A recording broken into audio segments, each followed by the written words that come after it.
होता है हमारे मेन कैरेक्टर से, जो खुद के ही घर पे बैठ के दिमाग में सोच रहा था कि कैसे 5 साल पहले उसका ब्रदर कहीं पे गुम हो गया था, बट अचानक से इन 5 सालों में उसको खबर मिला कि उसके ब्रदर को डेथ घोषित कर दिया गया है। अब 3 साल पहले हमारे मेन कैरेक्टर की जो मदर थी वो भी passed away due to illness. अब उनको इस इलनेस के बारे में बहुत ही पहले से पता था, बट फिर भी वो खुद के रेस्ट ऑफ द लाइफ खुद के छोटे बेटे को ढूंढने में लगा दी, बट अल्टीमेटली वो अभी एक बेटर प्लेस में बिलोंग करती है। अब हमारा जो मेन कैरेक्टर है वो मिलिट्री में काम करता था। अब उसका मदर का डेथ की वजह से वो कोरिया को छोड़ के साउथ अफ्रीका में खुद के पोस्टिंग के लिए चला गया, एंड इसके बाद कोई भी रीजन नहीं था कोरिया पे वापस आने का। अब तभी हम लोगों को हमारे मेन कैरेक्टर को दिखा जाता है एक बॉक्स के साथ। अब जो हमारा मेन कैरेक्टर है उसका जो लिटिल ब्रदर था, उसका डेड बॉडी मिलने के टाइम पे ये सारे के सारे चीजें वो बहुत ही ज्यादा टाइटली हक करके था, मतलब ये सारा का सारा चीजें उसके लिटिल ब्रदर के लिए बहुत ज्यादा इंपॉर्टेंट था। अब उस बॉक्स के अंदर ही हमारे मेन कैरेक्टर को एक पिक्चर मिलता है जहाँ पे उसका जो यंगर ब्रदर था वो एक आर्मर को पहन के था, जिसे देख के उसे लगता था कि उसका यंगर ब्रदर कहीं पे फिल्म में शूट कर रहा था, एंड उसके साथ ही उसको एक पॉकेट वॉच भी मिलता है उसी बॉक्स में। अब ये जो पॉकेट वॉच है ये मेन कैरेक्टर ने खुद की यंगर ब्रदर को दिया था। अब जब ये वॉच उसके यंगर ब्रदर को वो दे रहा था तब उसका यंगर ब्रदर बहुत ज्यादा खुश था, उसे भी बहुत टाइम से एक ऐसे ही वॉच की जरूरत थी, एंड हमारे मेन कैरेक्टर ने बहुत सोच समझ के ये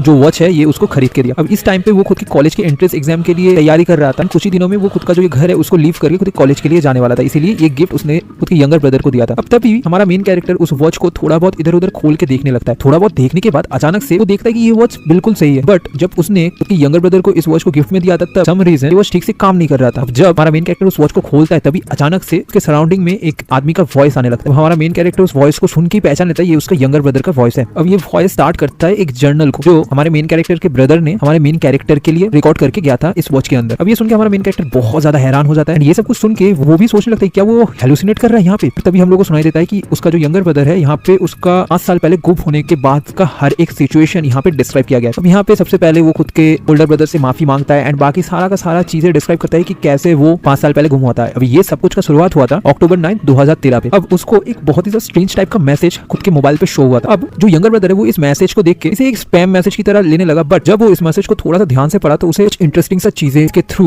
मिला। अब जो मेन कैरेक्टर का यंगर ब्रदर है वो इस तरीके का मैसेज को इग्नोर कर देता, बट उसके सामने तभी उस पॉइंट ऑफ टाइम पे उसका मदर थी जो उस इलनेस की वजह से हॉस्पिटल में भर्ती थी। तभी उसे ऐसा लगने लगा कि शायद ये काम करने से वो खुद के मदर का जो इलनेस है उसका कोई क्योर ढूंढ पाएगा, एंड इसीलिए वो इस वर्क में पार्टिसिपेट करने के लिए हाँ कर देता है। अब इसके बाद से ही उसको बहुत सारे अजीबोगरीब ड्रीम्स आने लगता है। अब आते हैं अक्टूबर 12, 2013 पे। अचानक से उसका जो यंगर ब्रदर है वो एक वर्ल्ड पे टेलीपोर्ट हो गया था जहाँ पे ड्वार्फ्स, एल्व्स, ऑर्क्स एंड बहुत सारे टाइप के मॉन्स्टर्स को दिखा था। इसे देख के वो ये समझ पाया कि ये किसी टाइप का ड्रीम नहीं है, ये एक रियल वर्ल्ड है जो अर्थ में बिलोंग नहीं करता। इस वर्ल्ड के सेंटर पे एक बहुत ही बड़ा टावर था जो सन गॉड टावर के नाम से जाना जाता था। सन गॉड टावर को कोई भी अगर क्लाइंब करना स्टार्ट करके इसे कंप्लीट कर देता है तो ऐसा माना जाता है कि इस टावर के पावर्स की वजह से वो भी एक गॉड में कन्वर्ट हो जाएगा। बट हमारा जो मेन कैरेक्टर का छोटा भाई है उसका इंटरेस्ट था सिर्फ और सिर्फ एक एलिक्सर के ऊपर। अब ये एक टाइप का एलिक्सर था जो किसी भी टाइप के इलनेस को क्योर कर सकता था। अब वो एलिक्सर इसी टावर के अंदर कहीं पे था जिसे हमारे मेन कैरेक्टर के छोटे भाई को ढूंढना था, बिकॉज वो खुद के मदर को क्योर करना चाहता था। अब अक्टूबर 28, 2013 का बात बोला जाता है जहाँ पे हमारे मेन कैरेक्टर के छोटे भाई ने एक टीम को फॉर्म किया था, उसके बाद इस टावर को क्लाइंब करना स्टार्ट कर दिया था। अगर हम इस वर्ल्ड को थोड़ा सा नॉर्मल वर्ल्ड से कंपेयर करें तो ये वर्ल्ड उससे बहुत ज्यादा डेंजरस है, इसको मेस्ड अप को किसी भी तरीके से नहीं किया जा सकता। अब नवंबर 9, 2013 में वो डिसाइड करता है कि वो खुद के घर से भाग के इस वर्ल्ड पे परमानेंटली शिफ्ट हो जाएगा जिससे वो और ज्यादा एफिशिएंटली इस टावर को क्लाइंब कर सके, एंड वो ऐसा ही करता है। खुद का हर एक टाइस खुद का जो मेन वर्ल्ड है उससे तोड़ देता है। दिसंबर 1, 2013। अब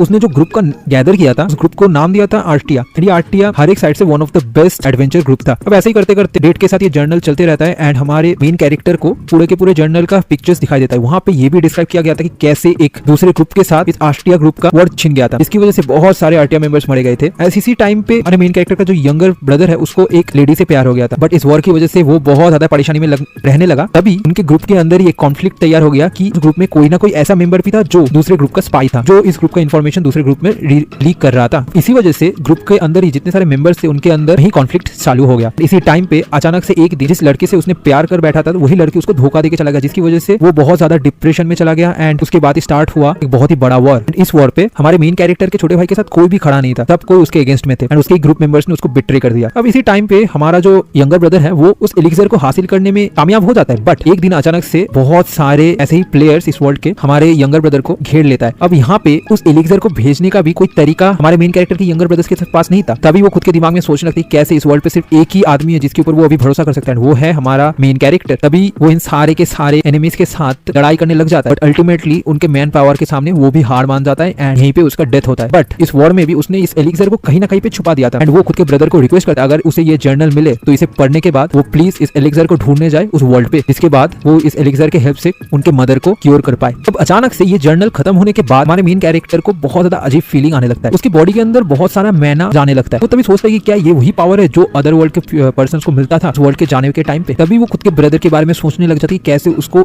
बहुत ही बुरी तरीके से बिट्रे किया गया था इस वर्ल्ड पे एंड वो उसका बदला लेगा। एंड यही सोचते सोचते अचानक से उसका जो एवेकनिंग है वो कंप्लीट हो जाता है। अब ये एवेकनिंग कंप्लीट होने के बाद उसे बहुत सारे स्किल्स मिला था। उसके सामने अचानक से एक विंडोज ओपन होता है जिसमें उसका स्टैट्स दिखाया जाता है। अब ये सब कुछ देख के वो खुद के दिमाग में सोचते हैं कैसे उसके ब्रदर को मारा गया था उस वर्ल्ड पे एंड कैसे 5 सालों के बाद उसे उसके ब्रदर की डेड बॉडी मिला था। ये सब कुछ सोचने के बाद वो बहुत ज्यादा गुस्सा हो जाता है एंड खुद के मन में ये वादा करता है कि वो खुद के ब्रदर का जो डेथ है उसका एवेंज उन सारे के सारे लोगों से लेगा जो उसके ब्रदर को बिट्रे किया था एंड उनको उसी वर्ल्ड के पावर्स के अकॉर्डिंग मार डालेगा। अब हमारा जो मेन कैरेक्टर है वो थोड़ा बहुत इस विंडो को देखने लगता है एंड वो खुद के दिमाग में सोचते हैं कि क्या यही स्टेटस विंडो है एंड उसको इसे देख के बिल्कुल एक गेम टाइप का लगता है। अब ये जो एवेकनिंग कंप्लीट हुआ था इस एवेकनिंग कंप्लीट के टाइम पे उसे कहा गया था कि उसका जो बॉडी है वो इस विंडो के अकॉर्डिंग एडजस्ट हो जाएगा, बट फिर भी अभी तक हमारे मेन कैरेक्टर का जो एबिलिटी है वो बहुत ज्यादा लैक करता है बहुत सारे सेक्शंस पे। अब उसे कुछ कुछ एबिलिटीज मिलता है जिसके अंदर सबसे पहला एबिलिटी था कोल्ड ब्लडेड। ये जो एबिलिटी है इसकी वजह से हमारा मेन कैरेक्टर कोई भी चीज से इम्यून है, इवन माइंड कंट्रोल और ब्रेन वॉश, अगर वो पहली बार इन सारे के सारे चीजों को महसूस करता है तो। अब उसका जो सेकंड एबिलिटी है वो है ड्रैगन विजुअल प्रोएस। अब उसे यहाँ पे एक ड्रैगन आई टाइप का चीज मिलता है जिसकी वजह से वो खुद के एनिमी एंड बहुत सारे स्ट्रक्चर्स का वीकनेस का पता लगा सकता है। ये बहुत ज्यादा यूजफुल एबिलिटी है। अब जब वो जर्नल पढ़ रहा था तभी उसे ये भी पता चला था उसका जो छोटा भाई है वो 11th फ्लोर में एक ड्रैगन कैरेक्टर्स के साथ कॉन्ट्रैक्ट किया था। आई थिंक यही कॉन्ट्रैक्ट की वजह से ही हमारे मेन कैरेक्टर को ये एबिलिटी मिला है। अब जो तीसरा एबिलिटी है वो है हाइटेंड सेंसेस। हमारे जो मेन कैरेक्टर है उसका जो 5 सेंस है ना वो बहुत ज्यादा इंक्रीज हो गया है जिसकी वजह से वो बहुत सारे छोटे से छोटे चीजों को भी महसूस कर सकता है। अब इन सारे के सारे एबिलिटीज को और भी ज्यादा स्ट्रॉन्ग किया जा सकता है जितना ज्यादा हमारा मेन कैरेक्टर इन सारे के सारे एबिलिटीज को यूज करेगा, उसका एक्सपीरियंस भी बढ़ेगा एंड उसके साथ साथ एबिलिटी का जो पावर है वो भी बढ़ता रहेगा। बट उसे इन सारे के सारे एबिलिटी के अलावा भी एक और बहुत ही बढ़िया एबिलिटी मिला है जो है क्लेयरवॉयंस। अब ये जो एबिलिटी ये शायद से उसको वॉच की वजह से मिला है। अब ये सब कुछ देखने के बाद वो डिसाइड करता है कि अभी वो इस पूरे के पूरे सिनेरियो को ऐसे ही फॉलो करता रहेगा। वो खुद के दिमाग में सोचे कैसे उसका भाई ने शायद से ये सोचा था कि उसका बड़ा भाई ये एलिक्सर को लेके उस वर्ल्ड से वापस आ जाएगा, बट अभी जो सिचुएशन है उससे उस एलिक्सर को ले आना उसके भाई के लिए कोई भी फायदेमंद नहीं है एंड उसके साथ साथ उसके ब्रदर को जिसने बिट्रे किया है उन सब से रिवेंज लेना ही अभी हमारे मेन कैरेक्टर का टारगेट बन चुका है। अभी हम लोगों को दिखा जाता है हमारा मेन कैरेक्टर कहीं पे जा रहा है एंड वो एक सार्जेंट को कॉल लगाता है। अब उसके साथ कुछ कुछ चीजें डिस्कस करने के लिए वो यहाँ पे डिनर के लिए इन्वाइट करता है उस सार्जेंट को, बट उसे उतना ज्यादा कुछ चीजें रिप्लाई ना देते हुए हमारा मेन कैरेक्टर खुद के फोन एंड पुराने बैकपैक एंड मिलिट्री यूनिफॉर्म को जला देता है एंड उसके बाद वो खुद के हाउस को सोल्ड करके वहां से चला जाता है। अब वो एक set of accessories clothes and उसके साथ कुछ वेपन्स भी लिया था जिससे वो उस वर्ल्ड में जाके इनिशियल डेज में सर्वाइव कर सके। अब हमारे मेन कैरेक्टर ने यहाँ पे ग्रेनेड्स एंड गन्स को भी लेने का सोचा था, बट ये सारी की सारी चीजें बहुत ज्यादा यूजलेस है बिकॉज बाद वाले टाइम पे अगर एक गन का गोली खत्म हो जाता है तो वो वहाँ पे मतलब उस वर्ल्ड पे कहीं पे भी मैगजीन या फिर ग्रेनेड्स नहीं पाएगा। तो ये सब कुछ का जो प्लान है वो उसे कैंसिल करके वहां से चला जाता है। अब वो थोड़ा सा यहाँ पे इन्वेस्टिगेट करने के बाद पता करता है कि उस वर्ल्ड पे जो फर्स्ट राउंड था ना वो लगभग एक वीक पहले से स्टार्ट हो गया था। अब जो नए प्लेयर्स यहाँ पे लेट स्टार्ट करते हैं तो उनका जो जितना ज्यादा दिन वो लेट स्टार्ट करेगा उतना ही उनको एडवांटेज दिया जाएगा। अब उस वर्ल्ड का एक ही रूल था कि यहाँ पे एक ट्यूटोरियल सबसे पहले उनको पास करना था। इन ट्यूटोरियल पे उस प्लेयर को बाकी सारे के सारे प्लेयर्स जो उसके ऊपर रैंकिंग में है सबको सरपास करना था एंड वो इतने सारे प्लेयर्स को सरपास करेगा उतना ही बढ़िया उसका रैंक बाद वाले टाइम पे उसको मिलेगा। तभी वो खुद की वॉच पे देखता है एंड ये पता चलता है उसको कि यहाँ पे एक गेटवे अपीयर होने वाला है। तभी उसके सामने एक ब्लैक गेट अपीयर होता है जिसे ओपन होते ही वहां से एक ब्राइट कलर का व्हाइट रोशनी उसके सामने दिखाई देता है। वो उस व्हाइट रोशनी के अंदर चला जाता है उसके बाद वो गेट भी क्लोज हो जाता है एंड यही टाइम पे हम लोगों को खुद के मेन कैरेक्टर का नाम पता चलता है जो है चा जन वू। तो हम लोग अब से खुद के मेन कैरेक्टर को जनहू के नाम से पुकारेंगे। अब वो उस डोर पे घुसने के बाद उस टावर के अंदर टेलीपोर्ट हो गया था। अब वो अभी के लिए उस टावर का जो फ्लोर 0 है वहां पे था। अब कोई भी पर्सन को इस टावर को क्लाइम करने के लिए उस पर्सन को प्रूव करना था कि वो इस काम के लिए क्वालिफाइड है या नहीं एंड इसी क्वालिफिकेशन के लिए उसे एक ट्यूटोरियल को पास करना था। अब इस टावर पे अगर हमारा मेन कैरेक्टर फ्यूचर में अच्छा परफॉर्मेंस दिखाना चाहता है एंड खुद का रिवेंज लेना चाहता है तो अभी के लिए उसे इस ट्यूटोरियल में एक बहुत ही ज्यादा हाई स्कोर को अचीव करना पड़ेगा। ये हाई स्कोर इतना ज्यादा होना चाहिए कि जिससे वो इस पूरे के पूरे ग्रुप के अंदर फर्स्ट प्लेस अचीव कर पाए एंड इस पूरे के पूरे ट्यूटोरियल के अंदर यहाँ पे बहुत सारे हिडन टैट इंक्रीजिंग चीजें छुपा हुआ है। अब इन सारे के सारे चीजों को हमारे मेन कैरेक्टर यानी कि जनहू को फिगर आउट करना पड़ेगा एंड खुद के स्टैट को मैक्स आउट करना पड़ेगा उस टावर को क्लाइम करने से पहले। एंड यही सोचते सोचते जनहू एक मास्क को पहन लेता है खुद की आइडेंटिटी को छुपाने के लिए। तभी अचानक से उसके सामने एक गॉब्लिन लाइक फिगर अपीयर होता है जिसे देख के जनहू डर के खुद का नाइफ को बाहर निकाल के एक डिफेंसिव फॉर्म में खड़ा हो जाता है। अब उसे ऐसा करते हुए देख के सबसे पहले वो गॉब्लिन लाइक फिगर खुद को इंट्रोडक्शन देता है एंड वो कहता है कि वो इस फ्लोर 0 का मैनेजर है एंड वो जनहू को ऑर्डर देता है खुद के वेपन को हटाने के लिए। तभी जनहू भी सोचता है कि यहाँ पे बहुत सारे ऐसे भी प्लेयर्स हैं जो इन मैनेजर्स का बातों को पूरी तरीके से नहीं सुनते हैं जिसकी वजह से वो बाद वाले टाइम पे बहुत सारे सीक्रेट इन्फॉर्मेशन को मिस कर जाते हैं। तो इसी वजह से जनहू यहाँ पे बहुत ही ध्यान से इस फ्लोर मैनेजर की हर एक बातों को सुनने लगता है। अब जनहू का इस तरीके का बिहेवियर देख के वो गॉब्लिन ये समझ पाता है कि जनहू इन सारे के सारे चीजों से बहुत ज्यादा फेमिलियर है। तो इसीलिए वो यहाँ पे उतना ज्यादा डिस्क्रिप्शन ना देते हुए सीधे ट्यूटोरियल के डिस्क्रिप्शन के ऊपर चला आता है। तो कहता है ये ट्यूटोरियल टोटल 7 स्टेजेस में जिसे ए से लेके जी तक डिवाइड किया गया है हर एक स्टेज को। इन सारे के सारे स्टेज को एक प्लेयर प्लेयर को लगभग 30 दिन के अंदर क्लियर करना है। इन सारे के सारे स्टेजेस में बहुत सारे अलग अलग एनवायरमेंट्स क्रिएट हुआ है, जिसकी वजह से एक प्लेयर खुद के एबिलिटी को इंक्रीज कर सकता है। अब ये जो टाइम लिमिट है, इसके अंदर ही इन सारे के सारे स्टेजेस को एक प्लेयर कैसे क्लियर करता है उसके ऊपर उसे पॉइंट दिया जाएगा। एंड हर एक स्टेजेस में जितने सारे उसको पॉइंट गैदर कर पाएगा, फाइनल में उन सबको ऐड करके उसे एक फाइनल स्कोर दिया जाएगा। अब एक प्लेयर का स्कोर जितना ज्यादा होगा, उसका रिवॉर्ड का जो वैल्यू है वो फ्यूचर वाले टाइम के लिए उतना ही बढ़िया रहेगा उस प्लेयर के लिए। अब ये सब कुछ डिस्क्राइब करने के बाद वो गॉब्लिन यहाँ पे कहता है कि इस जो ट्रायल होने वाला है, इस ट्रायल में ऑलरेडी 1 वीक हो चुका है एंड इन 1 वीक में बहुत सारे प्लेयर्स ऑलरेडी कुछ फ्लोर्स को क्लियर कर चुके हैं। तो क्या यहाँ पे जनवू इस ट्रायल को अभी स्टार्ट करेगा या फिर इसका जो नेक्स्ट राउंड आएगा उस नेक्स्ट राउंड में ये स्टार्ट करेगा इस ट्रायल को। तभी जनवू भी खुद के दिमाग में सोचता है कि कैसे जो टॉप ग्रुप्स हैं वो ऑलरेडी बहुत ज्यादा आगे निकल चुके हैं इन 1 वीक में एंड उसे ऑलरेडी ये सब कुछ पता था एंड वो एक्सपेक्ट ही कर रहा था कुछ इस तरीके का सिचुएशन। तभी यहाँ पे वो गॉब्लिन ये भी कहता है कि इन सारे के सारे जो स्टेजेस है इनको क्लियर करने के टाइम पे हर एक स्टेजेस में उसे ग्रुप मेंबर की जरूरत पड़ने वाला है। तो वो इन स्टेजेस को कंप्लीट करने से पहले एक 3 या फिर 5 मेंबर्स का कोई ग्रुप तैयार कर ले। तभी यहाँ पे जनवू उसको पूछ लेता है कि अगर कोई प्लेयर यहाँ पे सोलो एक स्टेज को क्लियर करे तो उसे क्या ज्यादा पॉइंट मिलेगा या फिर ज्यादा स्कोर मिलेगा। तभी यहाँ पे वो गॉब्लिन खुद के दिमाग में सोचने लगती है कैसे इस टाइप के जो प्लेयर्स हैं वो सोलली खुद के स्किल्स के ऊपर डिपेंड करके खुद को हाई एंड माइटी समझ लेते हैं, बट अल्टीमेटली उन लोगों को इस ट्रायल के अंदर ही डेथ का सामना करना पड़ता है। अब ये पूरा का पूरा जो इन्फॉर्मेशन सुनने के बाद जनवू उस गॉब्लिन को कहता है कि अगर यही पूरा इन्फॉर्मेशन है तो वो आज ही से इस ट्रायल को स्टार्ट करना चाहता है। तभी जो गॉब्लिन है वो यहाँ पे उस फ्लोर को ऑर्डर दे देता है एंड उसके बाद ही जनवू का जो 0 फ्लोर का ट्रायल है वो स्टार्ट हो जाता है एंड उसके बाद वो गॉब्लिन वहां से गायब हो जाता है। तभी जनवू भी देखता है कि उसके सामने एक टाइमर स्टार्ट हो चुका है। इसके मुताबिक उसे एक्जैक्टली 30 डेज के अंदर इस पूरे के पूरे ए से लेके जी तक स्टेजेस को क्लियर करना पड़ेगा। तभी वो एक व्हाइट लाइन को क्रॉस करता है एंड जिसके बाद एक मैसेज आता है जहाँ पे जनवू ये समझ पाता है कि ये ब्लॉक ए है एंड इसे क्लियर करने के लिए उसे बहुत सारे ट्रैप्स को आइदर डिस्ट्रॉय या फिर स्किलफुली डॉज करना पड़ेगा। मतलब ये जो ब्लॉक है इस ट्रायल का मेन ऑब्जेक्टिव ही है ट्रैप से बचना। जनवू के दिमाग में सोचती कैसे उसके ब्रदर ने पहले ही जर्नल पे इस ब्लॉक ए के बारे में बता दिया था, बट जनवू को अब भी पता नहीं था कि ये ट्रैप्स कहाँ पे है या फिर कैसे ट्रिगर्ड होता है। तो ये इन्फॉर्मेशन उसके लिए उतना ज्यादा कोई वैल्यूएबल नहीं था। वैसे ही करते करते जनवू धीरे धीरे कुछ ट्रैप्स को अवॉइड करते हुए चलने लगता है। तभी अचानक से उसके ऊपर और बहुत सारे एरोज आके लगता है जिसे वो किसी तरीके से खुद के बैकपैक के हेल्प से रोक लेता है, बट वो देखते ये सारा का सारा एरोज आयरन एरोज है। इसकी वजह से वो उसके बैकपैक को भी अवॉइड करके चलाता है। जनवू प्लान बनाता है कि कैसे वो इन सारे के सारे ट्रैप्स को अवॉइड करने के लिए जो वॉल है उसके साथ जाएगा, इसके उसका जो minimum amount of body parts है वो एक्सपोज हो पाए उन सारे के सारे ट्रैप्स से। बट ऐसे करते हुए भी उसे बहुत सारे एरोज लगता है एंड उसके साथ साथ बहुत सारे ट्रैप्स भी एक्टिवेट हो जाते हैं। फिर हमें दिखाया जाता है जनवू को खुद के आर्म एंड बाकी सारे के सारे बॉडी पार्ट्स में बहुत सारे एरोज लगाता। अब इन सारे एरोज को लगने की वजह से उसे बहुत ज्यादा पेन फील होता है एंड वो एक जगह पे स्टंट हो जाता है। तब जनवू खुद के दिमाग में सोचता है कि उसे पता था कि ये जो ट्यूटोरियल है ये बहुत ज्यादा डेंजरस होने वाला है, बट इतना ज्यादा एक्सट्रीमली डेंजरस अगर वो खुद के दिमाग में थोड़ा और ज्यादा जोर लगा तो इसकी वजह से वो इंसेन हो जाएगा। तभी वो एक एक करके हर एक एरोस को खुद के बॉडी से बाहर निकलने लगता है। फिर उसे वो खुद के मिलिटरी टेक्निक्स के थ्रू उन वुंड्स के ऊपर एक बर्निंग कॉटन को रख देता है, जिसकी वजह से उसका जो ब्लड बाहर निकल रहा था वो रुक जाता है। अभी इसी चीज की वजह से उसके बॉडी पे कुछ बर्न्स आ गया था एंड यहाँ पे उसे क्योंकि कोल्ड ब्लड की वजह से वो बर्निंग इफेक्ट से इम्यून हो जाता है। मतलब इसके बाद अगर कोई भी फायर टाइप का चीजें उसके बॉडी के ऊपर अटैक करता है तो उससे वो इम्यून है। अब खुद को क्योर कर लेने के बाद थोड़ा सा रेस्ट लेके वो फिर से इस स्टेज को क्लियर करने के लिए आगे निकल जाता है। वो खुद के दिमाग में सोचता है कि कैसे जब उसके ऊपर एरो शॉट कर रहा था तभी वो सारे के सारे एरोस एकदम वेल टाइम को फॉलो करके चलता था एंड जब भी एक एरो कहीं से बाहर निकलता था तभी उसे एक सिग्नल भी मिलता था। अभी उसको इन सारे के सारे एरोस का राइट टाइमिंग को पता करना है। अब वो जानता है यहाँ पे कोई मैकेनिकल चीज काम कर रहा है। नेकेड आइज में इन सारे के सारे एरोस को पता करना इतने ज्यादा डार्क में बिल्कुल इम्पॉसिबल है, इसीलिए उसे उन सारे के सारे मैकेनिकल चीजों का साउंड को पता करके ही उन एरोस का पोजीशन को पता करना पड़ेगा। तभी वो खुद का हाइट एंड सेंस स्किल जो है उसको यूज करता है, जिसकी वजह से उसका जो स्किल है वो उसका लेवल अप हो जाता है। अचानक से उसे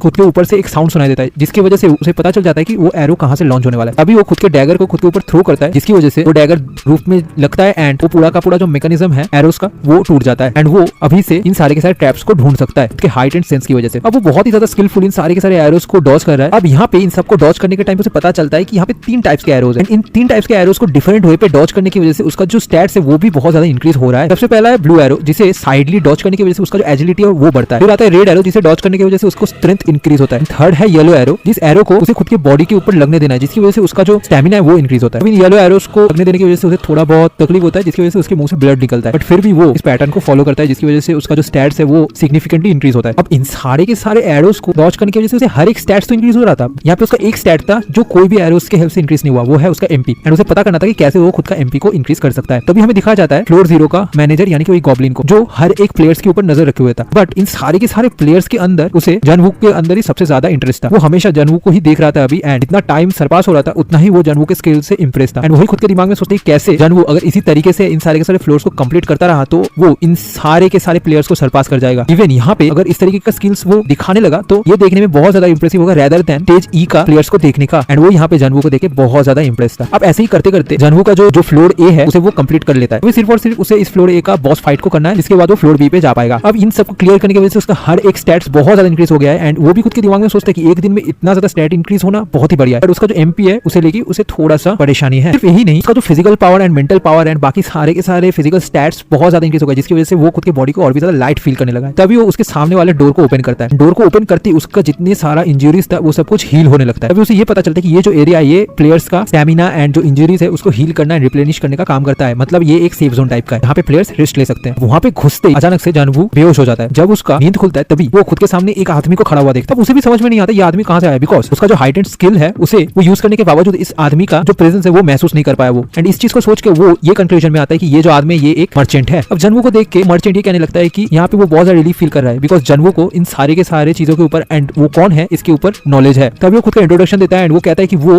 स्टेज ए का मर्चेंट है एंड उसका नाम है ए। अब ये जो सारे के सारे मर्चेंट्स है ना, ये बहुत सारे चीजों को सेल करता है प्लेयर्स को, जैसे कि एलिक्सर्स, रेलिक्स एंड बहुत सारे पावरफुल वेपन्स एंड बहुत सारे काम की चीजें जो बाद वाले टाइम पे उस प्लेयर को बहुत ज्यादा हेल्प करने वाला था। तभी वो जानवू के सामने एक विंडो को ओपन करके ये कहता है कि क्या उसे कोई भी चीज इनमें से खरीदना है। तो जानवू उस विंडो में थोड़ा सा देखने लग जाता है एंड खुद के ही दिमाग में सोच सकती है उसे क्या खरीदना चाहिए। अब यहाँ पे उसे बहुत सारे रेलिक्स दिखाई जाता है, बट ये सारा का सारा रेलिक्स एक इनिशियल प्लेयर के लिए बहुत ज्यादा यूजलेस था, बिकॉज वो प्लेयर इसे इस पॉइंट ऑफ टाइम पे तो यूज नहीं कर सकता था, बिकॉज ये सिर्फ और सिर्फ एक ट्यूटोरियल स्टेज है। अभी वो थोड़ा बहुत ढूंढने के बाद एक टिकट को देखते ही वो उस चीज को खरीदने का बात करते हैं उस मर्चेंट से। अब ये जो टिकट है ये है रीसेट टिकट, जिसकी वजह से कोई भी प्लेयर अगर इस टिकट को यूज करता है तो वो उसी स्टेज में फिर से स्टार्टिंग में चला जाएगा। ये ऑप्शन को सुन के मर्चेंट थोड़ा सा हैरान होता है, बिकॉज कोई भी प्लेयर आज तक इस जैसा टिकट को नहीं खरीदा है खुद के लाइफ। जानवू ऐसा एक पहला प्लेयर है एंड इसे देख के वो बहुत ज्यादा जानवू के ऊपर इंटरेस्ट हो जाता है। तो जानवू उस मर्चेंट से पूछता है कि उसे क्या देना पड़ेगा इस टिकट के बदले। तभी वो मर्चेंट यहाँ पे जानवू को कहता है उसे सारे के सारे स्टैट्स को देना पड़ेगा जो उसने एक्वायर किया है स्टेज ए को क्लियर करने के टाइम पे। तभी जानवू खुद का सारा जो स्टैट्स है सबको उस मर्चेंट को दे देता है उस टिकट के बदले। वैसे तो ये बहुत ज्यादा महंगा परचेस था जानवू के लिए, बट फिर भी ये टिकट उसके लिए फ्यूचर में बहुत ज्यादा यूजफुल होने वाला है। ये टिकट को वो मर्चेंट जानवू के पास देके वहां से वो जानवू को अलविदा कहके चला जाता है। अब ये टिकट को यूज करना बहुत ही ज्यादा सिंपल था। कोई भी प्लेयर को इस टिकट को खुद के हाथ में पकड़ के उसे सिर्फ काटना था, इसकी वजह से वो फिर से वही स्टेज को शुरू से लेके कंप्लीट कर सकता है। वो टिकट मिलने के साथ ही साथ जानवू उस टिकट को काट देता है, जिसकी वजह से वो फिर से रोड जीरो का जो ट्यूटोरियल स्टेज ए है उसके स्टार्टिंग में चला आता है। इस टाइम पे जानवू ऑलरेडी जानता था कि ट्रैप्स कैसे काम करता है। उस एक्सपीरियंस को काम में लगा के वो अभी ये डिसाइड करता है कि जितने सारे स्टैट्स वो इस फ्लोर से गैदर कर पाएगा उतना ही स्टैट्स को गैदर करेगा। तभी वो बहुत ही आसानी से सारे के सारे ट्रैप्स को अवॉइड करते हुए पैटर्न को फॉलो करके चलने लगता है, जिसकी वजह से उसका जो स्टैट्स है वो इंक्रीज होता है एंड वो खुद के दिमाग में सोचता है कि कैसे ये जो रन होने वाला है ये उसका आखिरी रन है इस स्टेज ए में। तभी हमें थोड़ा सा ड्रैगन प्रॉन स्किल का बारे में डिस्क्राइब किया जाता है कि ये स्किल क्या करता है। जब जानवू ने इस स्किल को सबसे पहली बार यूज किया था उस टाइम पे बहुत ज्यादा तकलीफ हुआ था। इस स्किल की वजह से उसे सिर्फ और सिर्फ व्हाइट कलर दिखाई दे रहा था। ये स्किल क्या करता है, कोई भी मटेरियल या फिर कोई भी चीजों का जो कलर है उसे सिर्फ और सिर्फ व्हाइट में कन्वर्ट कर देता है, बट इसकी वजह से उस चीज का जो वीकनेस है वो उस प्लेयर को पहले से ही पता चल जाता है। अब ये एक ऐसा टाइप का पावर है जिसकी वजह से कोई भी चीज का जो आउटलाइन है उसे प्लेयर देख सकता है एंड इस फिनोमेनन को उसके ब्रदर ने जियोल नाम दिया था। हमें दिखाया जाता है कि सनहू यहाँ पे स्टेज ए का जो एंड पॉइंट है वहाँ पे चला आता है। वो खुद के दिमाग में सोचते हैं कि इस बार उसने इस पूरे के पूरे स्टेज ए को सिर्फ और सिर्फ 4 घंटे के अंदर क्लियर कर दिया, जबकि उसे पहली बार 34 आवर्स लगा था स्टेज को क्लियर करने में एंड उसका जो स्टैट्स है वो पहले से भी बहुत ज्यादा इंक्रीज हो चुका है। बट वो खुद के दिमाग में सोचता है कि यहाँ पे उसके पास जितने सारे स्टैट्स थे इतने सारे स्टैट्स से कोई भी प्लेयर उसको बहुत ही आसानी से डिस्ट्रॉय कर देगा, स्पेशली जो हायर लेवल प्लेयर्स हैं। एंड वो ये भी जानता है कि जो टॉप प्लेयर्स हैं वो ऑलरेडी स्टेज ई तक पहुंच चुके हैं एंड इस ट्यूटोरियल को खत्म करने के बहुत ज्यादा पास में। एंड अगर जानवू यहाँ पे और ज्यादा पीछे हट जाता है तो वो कभी भी उन सारे के सारे प्लेयर्स के साथ कैचअप नहीं कर पाएगा। अब इस पॉइंट ऑफ टाइम से जानवू को बहुत ज्यादा सीरियसली इस ट्यूटोरियल को क्लियर करना है। अभी जानवू यहाँ पे स्टेज ए का जो बॉस रूम है उसको दरवाजे को ओपन करता है। अब इस बॉस रूम में आते उसे फिर से इन ट्रैप्स का सामना करना पड़ता है, बट ये ट्रैप्स नॉर्मल ट्रैप से बहुत ज्यादा डेंजरस था। इसमें फायर एरोस यहाँ तक कि अंडरग्राउंड ट्रैप्स भी था। उन्हीं में से एक ट्रैप में जानवू गिरते गिरते उसके रिफ्लेक्स को यूज करते हुए बचता है। अब इस ट्रैप को बचने के टाइम पे उसका एजिलिटी भी एक घर भर जाता है। अभी उसके सामने एक फायर ब्रीथिंग ट्रैप ओपन होता है, बट इसे जानवू बहुत ही आसानी से खुद के स्किल को यूज करते हुए डॉज कर लेता है, बिकॉज उसे ऑलरेडी बर्निंग इफेक्ट से इम्यूनिटी मिल चुका है। अब इन सारे के सारे ट्रैप्स को क्लियर करने के बाद उसके सामने आता है एक रोबोटिक डॉल। अब इस रोबोटिक डॉल के बारे में जानवू को पहले से पता था। ये एक कॉपर डॉल है जो कोई भी प्लेयर्स का जो मूवमेंट है उसको बहुत ही आसानी से कॉपी करके उसको उसी प्लेयर के अगेंस्ट में यूज करता है एंड उसको एक प्लेयर जितनी जोर से हिट करेगा कॉपर डॉल उसी हिट को और भी ज्यादा इंक्रीज करके उस प्लेयर के ऊपर मारेगा। अभी उसे खुद के ब्रदर्स का बात याद आता है कि कैसे उसके ब्रदर ने भी इस डॉल के बारे में बहुत सारी इन्फॉर्मेशन उसको दिया था। अब ये जो डॉल है इसको कोई प्लेयर अगर डिफीट करना चाहता है तो उसे इस डॉल के हर एक अटैक्स को डॉज करना पड़ेगा। अगर वो नहीं कर पाता है तो ये उसके लिए बहुत ज्यादा बुरा चीज है। इस डॉल को डिस्ट्रॉय करने का सिर्फ 2 ही वेज है। सबसे पहला है इसके हेड को टारगेट करके इसके हेड को डिस्ट्रॉय करना एंड दूसरा है उस डॉल के आर पार में स्टैप कर देना। तभी जानवू खुद के ड्रैगन आई को यूज करके उस डॉल का वीकनेस को ढूंढता है। जब उसे उस डॉल का वीकनेस मिल जाता है तो वो एक ही अटैक में उस डॉल के वीकनेस के ऊपर खुद के डैगर से स्टैप करके उस डॉल को वहीं पे डिस्ट्रॉय कर देता है। अब यही अटैक करने के टाइम पे अचानक से उसे एक आदमी वहां पे इंस्ट्रक्शन देने लगती है कैसे कैसे ये डॉल सेंसर्स के अकॉर्डिंग काम करता है। अगर जनवू इस सेंसर को ढूंढ लेता है तो वो बहुत ही आसानी से इस डॉल को डिफीट कर सकता है। तभी जनवू जब इस डॉल को स्टैप करता है उसके कमजोर पॉइंट पे तो ये डॉल अपने आप ब्लास्ट हो जाता है। जो देख के वो जो लड़का था वो भी बहुत ज्यादा हैरान हो जाता है। जनवू को पता चलता है उसने जब खुद का हाइट एंड सेंस को यूज किया था तब उसे यहाँ पे एक पर्सन का फीलिंग आया था। वो तब यहाँ पे समझ पाता कि यही वही पर्सन है। अब उस डॉल को डिस्ट्रॉय करने के बाद जनवू उस लड़की की तरफ देखता है जिसे देख के वो लड़का थोड़ा सा डर जाता है। जनवू खुद के दिमाग में सोचता है कैसे इस जैसा कमजोर लड़का उस डॉल का वीकनेस के बारे में पता कर पाया। बिकॉज जनवू ने खुद का जो सेंस एबिलिटी है उसको यूज करके बहुत ही ज्यादा मुश्किल से उस डॉल का जो कमजोर हिस्सा है उसको पता कर पाया। बट इस बच्चे ने इसे पहले ही फिगर आउट कर पाया। इसका मतलब ये बच्चा कोई नॉर्मल प्लेयर नहीं है। अब जनवू को खुद के सामने देख के वो लड़का डर के जनवू को पूछ लेता है कि वो यहाँ पे क्या करने वाला है उसके साथ। अब जनवू तो थोड़ा सा कंफ्यूज होकर ये कहता है कि क्या करेगा वो। तभी वो लड़का यहाँ पे क्लैरिफाई करके ये पूछता है कि वो उस लड़के के साथ क्या करने वाला है, यानी कि जनवू का यहाँ पे इंटेंशन क्या है। तभी जनवू उसे क्लियरली यहाँ पे कहता है कि उसका यहाँ पे कोई भी इंटेंशन नहीं है उस लड़के के साथ कुछ भी करने का। तभी वो उस लड़के से पूछता है कि उसने उस पपेट का वीक पॉइंट को कैसे ढूंढ पाया। अब वो लड़का भी इस क्वेश्चन के रिप्लाई में कहता है कि ये तो बहुत ज्यादा आसान था बिकॉज वो उस पपेट के सराउंडिंग जो मैना का फ्लो है उसे देख पाया एंड उसके एबिलिटी को यूज करके वो उस पपेट का जो कमजोर हिस्सा है उसको पता कर पाया। तभी जनवू भी ये सब सुन के ये कंक्लूजन में आता है कि ये जो लड़का इसके अंदर बहुत ज्यादा मैजिक को लेकर हाई एफिनिटी है जिसकी वजह से ये मैना फ्लो का जो पाथ है उसको भी देख सकता है। इवन जो मैजिक यूजर्स है वो भी नॉर्मली इस फीट को अचीव नहीं कर पाते हैं बहुत टाइम पे। तभी जनवू उसे एक रिक्वेस्ट करता है। वो उस लड़के से कहता है कि थोड़ा सा इस पूरे मैना एंड मैजिक के बारे में एक्सप्लेन करने के लिए वो कैसे इस मैजिक को यूज करता है एंड उसके साथ साथ इसका जो पूरा का पूरा ट्यूटोरियल है वो लड़का प्लीज जनवू को सिखा दे। अब ये रिक्वेस्ट सुन के वो लड़का थोड़ा सा कंफ्यूज हो जाता है। तभी जनवू उस लड़की को रिप्लाई में कहता है कि यहाँ पे वो कुछ भी फ्री में नहीं मांग रहा है। जनवू जब इस लड़की को पहली बार देखा था तो उसे ऐसा लग रहा था कि ये लड़का बहुत ही टाइम से यहाँ पे फंसा हुआ है एंड अगर ये लड़का जनवू को मैजिक सीखने में हेल्प करता है तो जनवू उसे स्टेज ए से बाहर निकलने में हेल्प करेगा एंड ये जो डील है ये दोनों के लिए बेनिफिशियल है। अब ये सुन के वो लड़का और भी ज्यादा कंफ्यूज हो जाता है। अब ऐसा रिएक्शन देख के जनवू ये समझ लेता है कि शायद ये लड़का ना कह रहा है एंड वो वहां से चले जाने लगता है। अब वो लड़का जनवू को रोक के उससे पूछता है कि यहाँ पे क्या वो सच कह रहा है कि वो अभी तक मैजिक को यूज करना नहीं जानता। तभी जनवू भी उसमें रिप्लाई देता है कि हाँ वो सच में मैजिक को यूज करना नहीं जानता यहाँ पे। अब ये सुन के वो लड़का और ज्यादा कंफ्यूज हो जाता है बिकॉज यहाँ पे बिल्कुल भी मेक सेंस नहीं करता कि एक लड़का जो अभी तक मैजिक को भी यूज नहीं कर सकता उसने इतनी आसानी से इन सारे के सारे डॉल्स को डिस्ट्रॉय कर दिया। अब वो लड़का यहाँ पे एक्सप्लेन करता है कि नॉर्मल इन सारे के सारे डॉल्स के ऊपर जितने सारे ब्लोज या फिर स्क्रैच दिया जाए तो ये डॉल के ऊपर उन सबका कोई भी असर नहीं होता बट जनवू का एक ही स्ट्राइक से उसने इस पूरे के पूरे डॉल को डिस्ट्रॉय कर दिया। वो लड़का भी सोचने लगता है ये लड़का है कौन असलियत पे। तो वो लड़का यहाँ पे जनवू को कहता है कि हाँ वो जनवू का जो डील है उसे एक्सेप्ट करता है वो उसे मैजिक सिखाएगा एंड तभी वो खुद का इंट्रोडक्शन देके खुद का नाम कहता है योल। इंट्रोडक्शन देने के बाद वो जनवू से पूछता है कि उसे क्या करना होगा इसके बाद। तभी जनवू योल को बोलता है कि जनवू को बहुत ही केयरफुली फॉलो करने के लिए जनवू उसके लिए एक बहुत ही अच्छा सा पाथ बना के देगा इन सारे के सारे डॉल्स को डिस्ट्रॉय करके। योल को सिर्फ उस पाथ को फॉलो करके ये जो स्टेज ए है उसको क्लियर करके बाहर निकलना है। पर तभी जनवू खुद का जो ड्रैगन स्किल है उसको यूज करके ये पता करता है कि योल का जो अभी फॉर्म है ना ये असली फॉर्म उसका नहीं है बिकॉज वो खुद के ड्रैगन आई से देख सकता है कि उसका जो एज है वो लगभग उसके साइज से 10 या फिर 15 साल ज्यादा है। तो यहाँ पे योल खुद को डिस्गाइज करके एक बच्चे के रूप में तभी वो योल को वार्न भी कर देता है कि अगर योल ने किसी तरीके से जनवू को बिट्रे किया तो वो बच्चा है इसीलिए जनवू उसको छोड़ नहीं देगा एंड ये सुन के योल भी इसके बातों को एग्री करके जनवू को फॉलो करने लगता है। अभी हम लोग को दिखाया जाता है जनवू बहुत ही आसानी से इन सारे के सारे डॉल्स का जो कमजोर हिस्सा है उसमें अटैक करके इन सबको डिस्ट्रॉय कर देता है। ये देख के योल बहुत ज्यादा इंप्रेस था जनवू से। तभी जनवू योल को पूछता है कि अभी तो वो हाफ वे तक आ चुका है तो क्या वो मैजिक के बारे में भी एक्सप्लेन करेगा। तभी योल भी यहाँ पे मैजिक को थोड़ा सा एक्सप्लेन करने लग जाता है। तभी यहाँ पे योल ये कहता है कि वो यहाँ पे जनवू को मैजिक यूज कैसे किया जाता है ये तो एक्सप्लेन नहीं कर सकता बिकॉज योल इसे खुद के बचपन से ही यूज करता आया है एंड वो हमेशा से मैजिक को ऐसे ही देख सकता है। तभी जनवू इस बात से ये कंक्लूजन में आता है कि योल को ये सारा का सारा चीजें खुद के एंसेस्टर से मिला है जिसकी वजह से उनका जो एंसेस्टर्स का एबिलिटी है वो योल के अंदर अभी है एंड वो इसे यूज भी कर सकता है। तभी उसे खुद के भाई का भी याद आता है कि कैसे वो भी ऐसे सिमिलर पावर्स को यूज कर सकता था खुद के पास्ट पे। ये जैसे प्लेयर्स का एडेप्टेशन एबिलिटी है वो बहुत ज्यादा होता है जिसकी वजह से वो कोई भी सिचुएशन पे बहुत ही जल्दी अडेप्ट कर सकता था। नॉर्मल प्लेयर्स की तरह हार्डशिप के बगैर ही ये लोग बहुत ही आसानी से मैना को यूज कर सकते थे। ऐसा लगता था कि वो पहले से ही एक मैना यूजर में एक्सपर्ट हासिल कर चुके हैं। इसी एबिलिटी की वजह से शायद से जो ड्रैगन था उसने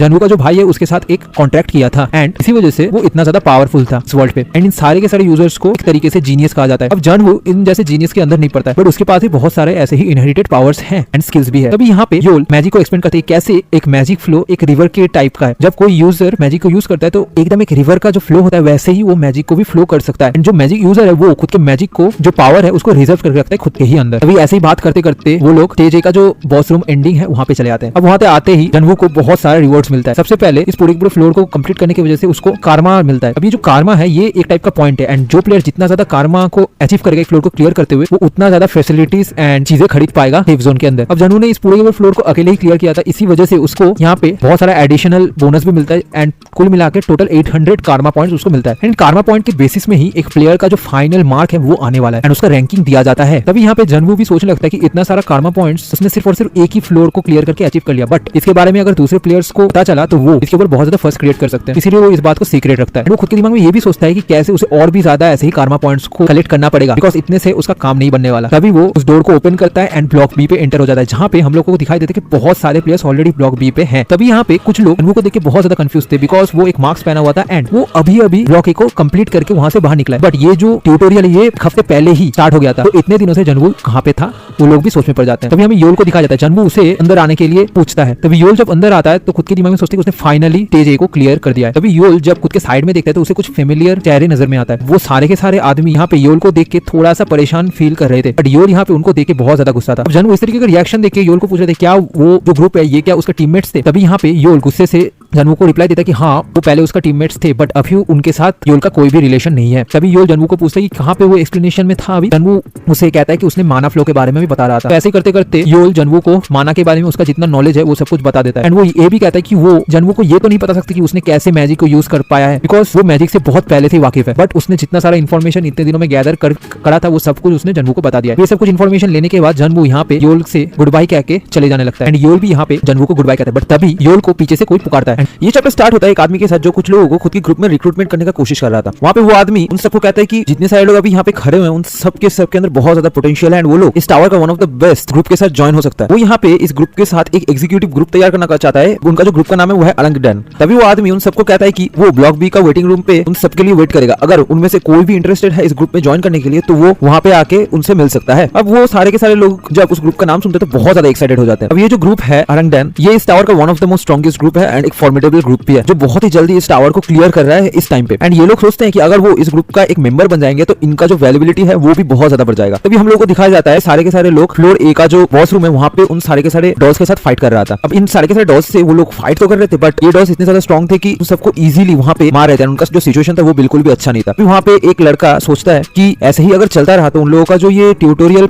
कंप्लीट करने का जो सिचुएशन है ये तो कंप्लीट होगा ही नहीं, बट वो लोग इस फ्लोर ए का जो बॉस रूम है उसमें ही मारे जाएंगे। तो सबसे पहले उन लोगों का लाइफ मैटर करता है, तो इसीलिए वो एक प्लान करता है। वो तभी योल की तरह देखता है एंड उसकी तरफ देख के ये सोचता है कि योल एक सपोर्ट टाइप प्लेयर है, तो अगर योल यहाँ पे मारा भी जाता है तो उनके जो टीम है उसमें कोई भी फर्क नहीं पड़ने वाला। इसीलिए वो यहाँ पे योल को एक बेट टाइप का बनाता है। योल को पीछे की ओर फेंक के उनके हर एक टीम मेंबर्स को कहता है कि यहाँ से भाग जाने के लिए एंड वो लोग उस लड़के का बात सुन के वहां से योल को अकेला छोड़ के भाग जाते हैं। अब योल यहाँ पे ये बिट्रे देख के बहुत ज्यादा डर गया था। तभी सीन शिफ्ट होता है एंड हम लोगों को योल का जो प्रेजेंट है वहाँ पे दिखाया जाता है। अब वो लोग अभी फ्लोर बी का जो वेटिंग रूम है वहाँ पे थे। अब यहाँ पे योल के साथ वही लड़का आके बातें करने लगता है। अब योल भी खुद के दिमाग में सोच रही कैसे उसने जब फ्लोर ए पे इन सब के साथ मिला था तो उसे ऐसा लगता था कि ये सब एक बहुत ही ज्यादा डिसेंट कॉमरेड्स हैं। तभी योल गुस्से से उनको पूछते कि अभी उनको क्या चाहिए योल से। अब वो लोग यहाँ पे योल के पास आके पूछते कि उसने फ्लोर ए को सर्वाइव कैसे किया। ये सुन के योल गुस्से में उनको कहता है कि ये उनका कोई भी बिजनेस के अंदर नहीं पड़ता है। तभी योल भी उन सबको कहता है यहाँ पे वो उनका कोई भी बातें नहीं सुनेगा एंड वो लोग यहाँ से चले जाए। एंड इवन योल को इस टाइम पे यहाँ पे देख के उन लोगों को शायद से अनकंफर्टेबल फील हो रहा है, बट योल के साथ अभी उन लोगों का कोई भी रिलेशन नहीं है, ना ही कॉमरेड्स का। तभी वहाँ पे वो जो लड़का था जो जिसने योल को उस बॉस रूम में फेंक के चला गया था वो यहाँ पे योल से आके कहता है कि क्या वो लोग ऐसा प्रिटेंड नहीं कर सकती कि उन्होंने कभी मिला ही नहीं एक दूसरे के साथ जब तक ये ट्यूटोरियल राउंड खत्म ना हो जाए। एंड वो यहाँ पे योल को जाके सॉरी कहता है। अब वो यहाँ पे ये भी कहता है कि वो कुछ भी करने के लिए तैयार है एंड यहाँ पे वो योल को अपोलोजाइज कर रहा है, मतलब मांग रहा है सॉरी। अब योल ये देख के थोड़ा सा हैरान हो जाता है एंड उनको कहता है ये क्या टाइप का नॉनसेंस वो लोग कर रहे हैं यहाँ पे। अब वो लड़का यहाँ पे योल को इस अपोलॉजी के बदले में एक वादा चाहता है कि वो इन पूरे के पूरे सिचुएशन को एक सीक्रेट रखेगा। वो ये भी कहता है कि अभी ये सब करने का जो रीजन है वो योल को अभी बता नहीं सकता, बट यहाँ पे उसे जितना सारा डिटेल्स मिला उसके अंदर प्लीज अगर योल इस पूरे के पूरे सिचुएशन को एक सीक्रेट रखेगा तो बहुत अच्छा होगा। तभी उस ग्रुप में से हर एक लोग यहाँ पे योल को बेक करने लगते हैं एंड उससे माफी मांगते हैं। अब योल यहाँ पे गुस्से में ये सब कुछ सुन के कहता है कि उसे नहीं पता कि वो लोग क्या बैबलिंग कर रहे हैं यहाँ पे, किस चीज के लिए वो लोग माफी मांग रहे हैं, बट योल फ्यूचर में उन लोगों को किसी का भी फेस उसके सामने नहीं देखना चाहता, तो वो लोग यहाँ से चला जाए। तभी योल भी वहां से चले जाने लगता है। पर वो जो लड़का है वो खुद के ही दिमाग में सोचता है कि कैसे उसने खुद का जो बॉस था, मतलब जिसने उनको रिक्रूट किया था इस ग्रुप में, उसको कह ही दिया था कि योल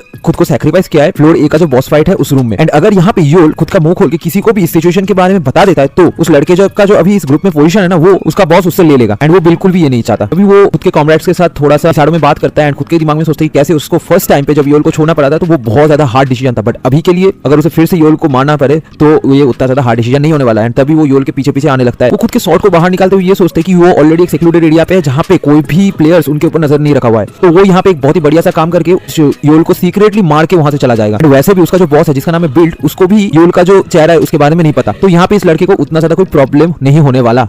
पर जब वो योल के पास में आकर उसको मारने का रेडी होता ही है तभी उसके पीछे जनवू उसके पीछे आ जाता है। अब वो उसके पीछे आके ही उसका जो ग्रुप है उसके बारे में बात करने लगता है कि ऐसे ये जो ग्रुप है ये बहुत ही ज्यादा सक्सेसफुल ग्रुप है, बट इनको और ज्यादा पावर की वजह से एंड मैन पावर की कमी की वजह से वो बहुत सारे न्यूबीज को भी भर्ती ले रहे हैं, उससे वो स्काउट कर रहे हैं इस टावर को चढ़ने के लिए। इससे बाद वाले टाइम पे वो लोग इन सबके हेल्प से टावर को बहुत ही जल्दी क्लियर कर पाए। एंड ये जो ग्रुप है ये एक ब्लू फ्लावर आइलैंड के साथ बिलोंग करता है जो इस टावर पे कहीं पे है। एंड वो पे जो लोग रहते हैं वो लोग इस तरीके के लोगों को बिल्कुल भी नहीं चाहते जो एक बेस्ट पार्ट्स के साथ बिलोंग करता है। तभी वो उस लड़के के कान में ये भी कहता है कि वो यहाँ पे ये सब कुछ एकदम ठीक से भी नहीं कर पा रहा है एंड वो जानता भी नहीं ये सब कुछ कैसे करना है। अब वो लड़का तो बहुत ज्यादा डर जाता है सब कुछ सुन के, पर तभी अचानक से जनवू उसका जो हाथ है उसको काट देता है। हाथ काटने के बाद वो तो दर्द के मारे चीखने लगता है। जनवू भी खुद के दिमाग में सोचता है अगर यहाँ पे ये सब कुछ सिचुएशन अगर उसके मुताबिक होता तो वो अभी के लिए ब्लॉक बी को भी स्टार्ट कर देता एंड वहाँ पे चढ़ने लगता। बट उसे जब पता चला कि योल का जो कॉमरेड्स है उसने उसको बिट्रे किया तो उसे इन सबके बीच में घुसना ही पड़ा। अब यहाँ पे योल को देख के उसे उसका जो छोटा भाई है उसके बारे में याद आता है एंड वो यहाँ पे सोचती है कैसे उसके भाई को भी इतने सारे लोगों ने बिट्रे किया एंड उन सारे के सारे लोगों का जो स्वॉर्ड्स है वो उस भाई के मतलब उसके भाई के बॉडी में था एंड वो इस तरीके का फेट और किसी भी लड़के को नहीं देना चाहता, इसीलिए वो यहाँ पे इस सिचुएशन पे एंटर हुआ है। तभी उस लड़के का जो कॉमरेड्स है वो लोग भी सोचने लगते कब तक ये लड़का यहाँ पे खड़ा हुआ था ऐसे ही, बिकॉज वो लोगों ने इसको फील भी नहीं कर पाया। तभी यहाँ पे जब वो गुस्से में उनको कहता है कि अगर वो लोगों का ये जो ऑडेसिटी है जहाँ पे वो एक खुद के ही कॉमरेड्स का पीछे स्टैप कर सकते हैं तो उन लोगों का जो हाथ है उसे काट जाने की वजह से उसको दर्द नहीं होना चाहिए, उन लोगों को प्रिपेयर्ड भी रहना चाहिए इस तरीके का सिचुएशंस के लिए। अब तभी वो लड़का यहाँ पे उसका हाथ कटने की वजह से बहुत ज्यादा दर्द में था, बट वो गुस्से में यहाँ पे जनवू को कहता है कि उसका इतना ज्यादा ऑडेसिटी कि उसने उसका हाथ काट दिया एंड तभी गुस्से से वो खुद के शॉट को लेकर उसे मारने के लिए जाता है, पर जनवू उसे इजीली ब्लॉक करके उसके हाथ को ही मोड़ देता है। तभी वो दर्द के मारे यहाँ पे चीखने लगता है एंड वो यहाँ पे वार्न भी करता है उस लड़के को कि अगर उसने ये सब कुछ नहीं रोका तो जनवू उसका ऐसा हालत करेगा कि वो कभी भी चल भी नहीं पाएगा। तभी उसका जो कॉमरेड्स है वो सब कोई पूछने लगता है कि ये पूरा का पूरा सिचुएशन से तो वो लोग आपस में उलझा रहे हैं तो यहाँ पे उसका क्या फायदा है इस सिचुएशन में घुस के, और वो तो इस सिचुएशन के बारे में कुछ जानता भी नहीं है ठीक से। अब गुस्से में यहाँ पे जनवू भी उनको कहता है कि वो लोग जो सब चीजें कर रहे हैं यहाँ पे उन सबको रोकने के लिए तो यहाँ पे कोई नहीं है, बट जब उनको रोकने के लिए कोई आएगा तब वो लोग क्या इस तरीके की बातें करेंगे। तभी वो लोग भी ये सबको सुनकर थोड़ा सा कंफ्यूज हो जाते हैं, बट यहाँ पे जनवू उनको वार्न करता है कि अगर उन्होंने खुद का वेपन्स को ड्रॉप नहीं किया तो इस लड़के के साथ बहुत ज्यादा बुरा कुछ हो सकता है। अब वो जो लड़का है वो भी डर के मारे उसके कॉमरेड से कहने लगता है कि उनका वेपन्स को वो फेंक दे, उसका जो कॉमरेड्स हैं वो सब के सब खुद का वेपन्स को फेंक देते हैं एंड वो यहाँ पे जनवू को कहते हैं कि उन्होंने फेंक दिया तो अभी उनका जो कैप्टन है उसको छोड़ दिया जाए। बट तभी जनवू यहाँ पे एक इवल से स्माइल देके कहता है कि वो लोग सारे के सारे बेवकूफ हैं। तभी वो जो लड़का है उसके हाथ को तोड़ देता है एंड उन सबके साथ फाइट करके वो वहीं पे उन लोगों को मार के हरा देता है। अब जनवू के साथ वो पूरा का पूरा ग्रुप का एक लड़ाई छिड़ गया था एंड इस लड़ाई में जनवू बहुत ही आसानी से उन सबको पीट रहा था। यहाँ पे लड़ाई देख के ऐसा लग रहा था कि जनवू उन सबको टच भी नहीं किया, बट फिर भी वो लोग जमीन पे गिर गए। जनवू का स्पीड बहुत ज्यादा था इस लड़ाई पे। अभी योल भी खुद के दिमाग में सोचता है कि जनवू का जब ए फ्लोर के बॉस डॉल है उसके साथ फाइट हुआ था तब उसे पता चल गया था कि जनवू एक बहुत ज्यादा स्ट्रॉन्ग प्लेयर है, बट इतना ज्यादा स्ट्रॉन्ग कि वो सारे के सारे लोगों को अकेले ही हरा देगा एंड इतनी इजीली ये उसने कभी नहीं सोचा। लड़ाई खत्म हो जाने के बाद वो सब के सब जमीन पे गिरे हुए थे। तभी जनवू उनको वार्न कर देता है कि अगर फ्यूचर में वो किसी के साथ भी बिट्रे करने का सोचे भी तो उनके दिमाग में जनवू का ख्याल जरूर से आना चाहिए। अब ये फाइट देख के योल तो बहुत ज्यादा ही हैरान था। तभी जनवू उसके पास आके योल को वार्न करता है कि फ्यूचर में उसे इन जैसे लड़कों के साथ टीम अप नहीं करना चाहिए एंड कभी भी किसी के साथ अगर वो टीम अप करेगा तो थोड़ा सा सोच समझ के करे जिससे उसकी लाइफ में खतरा ना आए एंड उसको इसके बाद एक बहुत ही अच्छा सा लाइफ विश करके वो वहाँ पे गुड बाय करके चला जाने लगता है। तभी योल भी जनवू को पीछे से good bye and thank you कहने लगता है एंड उसको प्रॉमिस करता है कि एक ना एक दिन वो भी जनवू की तरह ताकतवर होके रहेगा। तभी जनवू उसको फ्लावर गार्डन ऑफ फ्रेजिया में जाने का एडवाइस देता है। तो सुन के पहले तो योल थोड़ा सा कंफ्यूज हो जाता है, बट जनवू तभी उसको कहता है कि ये जो एरिया है ये उसके लिए फ्यूचर में बहुत ज्यादा हेल्पफुल रहने वाला है। तभी योल भी खुद के दिमाग में ये ठान लेता है कि वो जरूर से फ्यूचर में फ्लावर गार्डन ऑफ फ्रेजिया पे जरूर जाएगा। तभी सीन थोड़ा सा शिफ्ट होता है एंड हमें और दो नए कैरेक्टर्स को दिखाया जाता है। अब यहाँ पे एक लड़का इस पूरे के पूरे फाइट को देख के बहुत ज्यादा मजे में था। तभी उसने उसके पास सोया हुआ एक लड़की को उठ के ये सब कुछ देखने के लिए कहा। अब उस लड़के का इतना ज्यादा कहने के बाद वो लड़की अल्टीमेटली उठ गया। वो लड़की उठते ही उस लड़के से पूछ लेता है यहाँ पे क्या हुआ, क्या वो ठीक से उसको सोने भी नहीं देगी। तभी वो लड़का उस लड़की को कहता है कि क्या उसने इस पूरे के पूरे फाइट को देखी थी। तभी उस लड़की ने भी वहाँ पे रिप्लाई दिया कौन सा फाइट। तभी वो लड़का उस लड़की को एक्सप्लेन करने लगती है कि कैसे यहाँ पे जो आर्ट गार्डन नाम का ग्रुप था जिसने खुद को हाई एंड माइटी समझ रहे थे एंड वो लोग सोच रहे थे कि वो उसके अल्टीमेट ग्रुप में ज्वाइन हो जाएंगे, उनको कोई लड़के आके यहाँ पे हरा के चला गया। तब वो लड़की भी कहती है कि उसे ऐसे पहले से ही लगता था कि कोई ना कोई आके इन लोगों को हरा के जाएगा, बिकॉज ये जो लोग हैं वो खुद को इतना ज्यादा हाई एंड माइटी समझ लगे हैं कि कोई भी टैक्टिक्स या फिर प्लानिंग के बिना वो लोग लड़ाई करना स्टार्ट कर दिया। एंड अगर कोई भी यहाँ पे उनसे ज्यादा स्ट्रॉन्ग है, समझदार आके लड़ाई करेगा तो ऑफकोर्स इन लोगों को फाइट में बहुत ही आसानी से हरा देगा। तभी वो लड़का यहाँ पे कहता है पर यहाँ पे जिसने उनको डिफीट किया वो अकेला ही उन सबके ऊपर भारी पड़ रहा था। तभी ये लड़की भी वहाँ पे थोड़ा सा कंफ्यूज होकर ये पूछती है क्या उसने अकेले ही इन सबको मारा था। तभी वो लड़का भी यहाँ पे उस लड़की को एक्सप्लेन करने लगती है कैसे वो लड़के आके यहाँ पे अकेला ही इन सबको पीटा एंड उसके साथ उसे देख के ऐसा भी लग रहा था कि उसने ये पूरा का पूरा जो ब्लॉक है उसको अकेले ही क्लियर करके यहाँ तक आया है। अब ये दोनों यहाँ पे थोड़ा बहुत और डिस्कशन करते हैं। तभी एक लड़का उस लड़की को ऑफर करता है कि क्या वो यहाँ पे उस लड़के के साथ उसके टीम में ज्वाइन होना चाहेगी। तभी वो लड़की भी यहाँ पे थोड़ा बहुत सोचने के बाद वो भी सोचती है कि हाँ वो इस पूरे के पूरे ट्यूटोरियल में वो लोग टीम अप करेंगे। अभी हमें जनवू को दिखाया जाता है। अब जनवू कुछ डोर्स के सामने खड़ा हुआ था। अब यहाँ पे ये जो डोर्स है ये सबके सब फ्लोर बी में एंटर होने का पाथ था। अब इन डोर्स को इस तरीके से तैयार किया गया था कि कोई भी प्लेयर अगर सबसे ज्यादा राइट साइड में इसी डोर को चूज करेगा तो उसे उतना ज्यादा डिफिकल्टी का सामना करना पड़ेगा जब वो इस फ्लोर को क्लियर करने जाएगा। तभी हम लोग को जनवो कहता है कि उसका जो भाई है उसने सेकंड हार्डेस्ट जो डोर है उसको चूज किया था, जो एक ब्लू कलर डोर था। उसका भाई ने ये भी कहा था कि उसने जब इस डोर को चूज किया था तो वो इस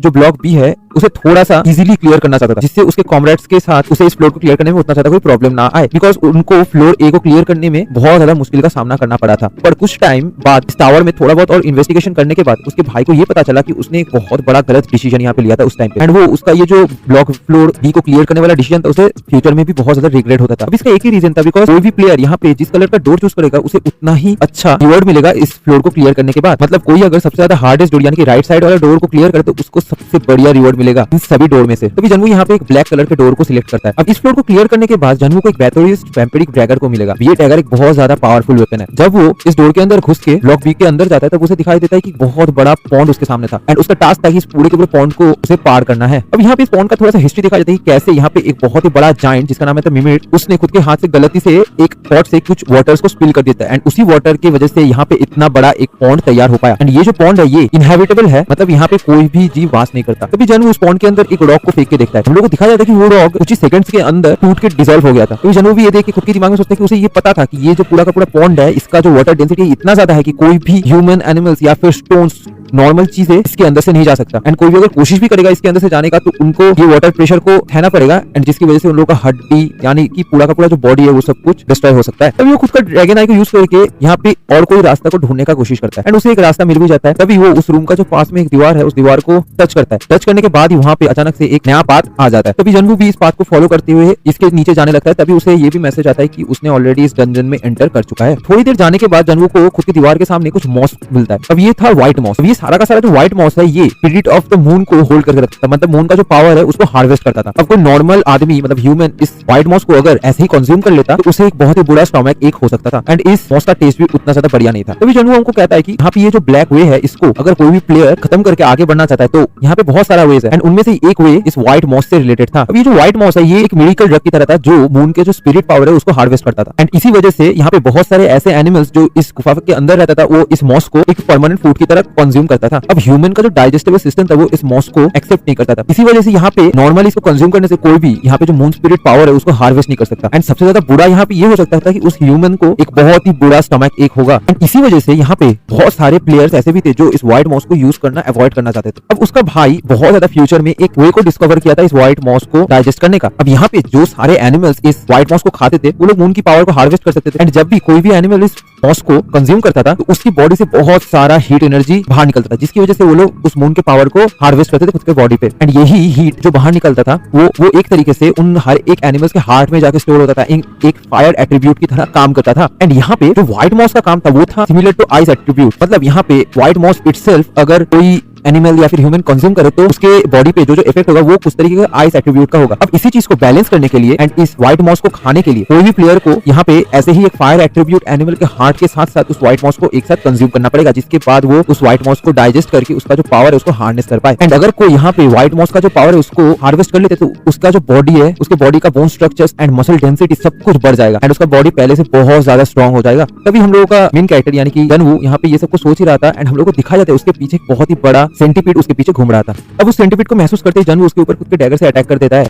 तो आज का ये चैप्टर स्टार्ट होता है जनवो एंड रेड सेंटीपीड का फाइट के साथ। अब ये जो रेड सेंटीपीड है ये नॉर्मली जो व्हाइट मॉस है उसको ही खा के जिंदा रहता है। इसका जो आई साइड है ये लगभग चला गया बिकॉज ये एक अंधेरे केव में रहता है, तो इसी वजह से ये देख नहीं पाता। बट इसका जो बाकी सारे सेंसेस है जैसे कि साउंड सेंस एंड बाकी सब कुछ बहुत ज्यादा इंक्रीज हो चुका है इस वजह से। एंड ये कभी कभी खुद का यूजुअल डाइट मतलब वो मॉस को छोड़ के हीट को भी कंज्यूम करता है, एंड ये एक फायर एस्पेक्ट टाइप मॉन्स्टर है। अब ये सेंटीपीड जनवो के ऊपर बहुत ज्यादा अटैक करना स्टार्ट कर देता है। जनवो भी खुद का एजिलिटी एंड स्पीड की वजह से इन सारे के सारे अटैक्स को अवॉइड करता है, एंड कुछ अटैक्स को कोशिश करता है अवॉइड करने का खुद के नाइफ से। जनवो फिर सेंटीपीड के ऊपर खुद के नाइफ से अटैक करता है, बट इसका जो शेल है ये बहुत ज्यादा हार्ड होता है, इसलिए उसका नाइफ से कोई सीरियस इंजरी नहीं दे पाता। इस सेंटीपीड का जो आउटर लेयर है ये बहुत ज्यादा स्ट्रॉन्ग है, जिसकी वजह से जनवो का ये नॉर्मल नाइफ इसका कुछ भी नहीं बिगाड़ सकता। जनवो ने जब इसके पहले बार नाइफ थ्रो करके अटैक किया था तो वो नाइफ का आउटर शेल को भेद के उसके अंदर चला जरूर गया था, बट ये इतना डीपली नहीं गया था कि सेंटीपीड को कोई ज्यादा नुकसान आए इसके बॉडी पे। अब जनवो को ये भी नहीं पता कि इस सेंटीपीड का कितना ज्यादा स्टेमिना है एंड ये केव लेंथ में कितना बड़ा है, बट जनवो को ये जरूर पता है कि उसे इस केव को बहुत ही ज्यादा शॉर्ट अमाउंट ऑफ टाइम के अंदर कंप्लीट करना है। तभी वो खुद का ड्रैगन आई को एक्टिवेट करता है एंड इस सेंटीपीड का कोई भी कमजोर हिस्से को ढूंढने का कोशिश करता है एंड उसे एक छोटा सा स्पॉट भी मिल जाता है सेंटीपीड का अपर बॉडी के पास। अब ये सेंटीपीड जब जनवू के पास आके इसके ऊपर अटैक करता है तब जनवू उस अटैक को डॉज करके उस सेंटीपीड के बॉडी के ऊपर बैठ के उसका जो कमजोर स्पॉट है वहां पे नाइफ को घुसा देता है। पर जब वो नाइफ घुसाता है तो उसे पता चलता है कि इसके बॉडी के अंदर एक और मजबूत शेल है जो इसके बॉडी को फुल्ली प्रोटेक्ट किया हुआ है अंदर से। तभी अचानक से वो सेंटीपीड जनवू के ऊपर के टेल से एक बहुत जोरदार अटैक करता है। अब इस अटैक की वजह से जनवू दूर जाके एक दीवार के साथ बहुत जोर से टकराता है जिसकी वजह से उसके मुंह से भी ब्लड निकलना स्टार्ट हो जाता है एंड वो कुछ देर के लिए स्टंट हो जाता है बिकॉज इंजरी हुआ है। उसका जो हड्डियां है कुछ हड्डियां भी इस वजह से टूट गया है। तभी हमें दिखा जाता है कि उसका 4 हड्डियां एंड 2 स्पाइन बोन्स फ्रैक्चर हो चुका था एंड उसके साथ साथ उसका जो लेफ्ट थाई था उसका जो ब्लड वेन्स था वो भी रप्चर हो चुका था, इसीलिए उसे बहुत ज्यादा इंजरी होता है। बट उसका जो ये कोल्ड ब्लड नेचर है एबिलिटी को यूज करके वो फिर भी इन सारे के सारे इंजरीज का जो दर्द है उसको सह के फिर से उठ खड़ा होता है। खुद के नाइफ के हेल्प से फिर से उस सेंटीपीड के एक और अटैक को ब्लॉक करता है। तभी जब वो सेंटीपीड जनवू के ऊपर एक और अटैक देने की कोशिश करता है तब जनवू उसका जो सबसे ज्यादा कमजोर हिस्सा है उसके ऊपर खुद के नाइफ को धंसा देता है फिर उस सेंटीपीड को वहीं से जान से मार देता है। अब इस फाइट की वजह से जनवू बहुत ज्यादा थका हुआ था तो वो वहीं पे लेट जाता है सेंटीपीड के डेड बॉडी के पास। पर ये सेंटीपीड को मारने की वजह से जनवू को जो इंग्रेडिएंट्स चाहिए थे उस मॉस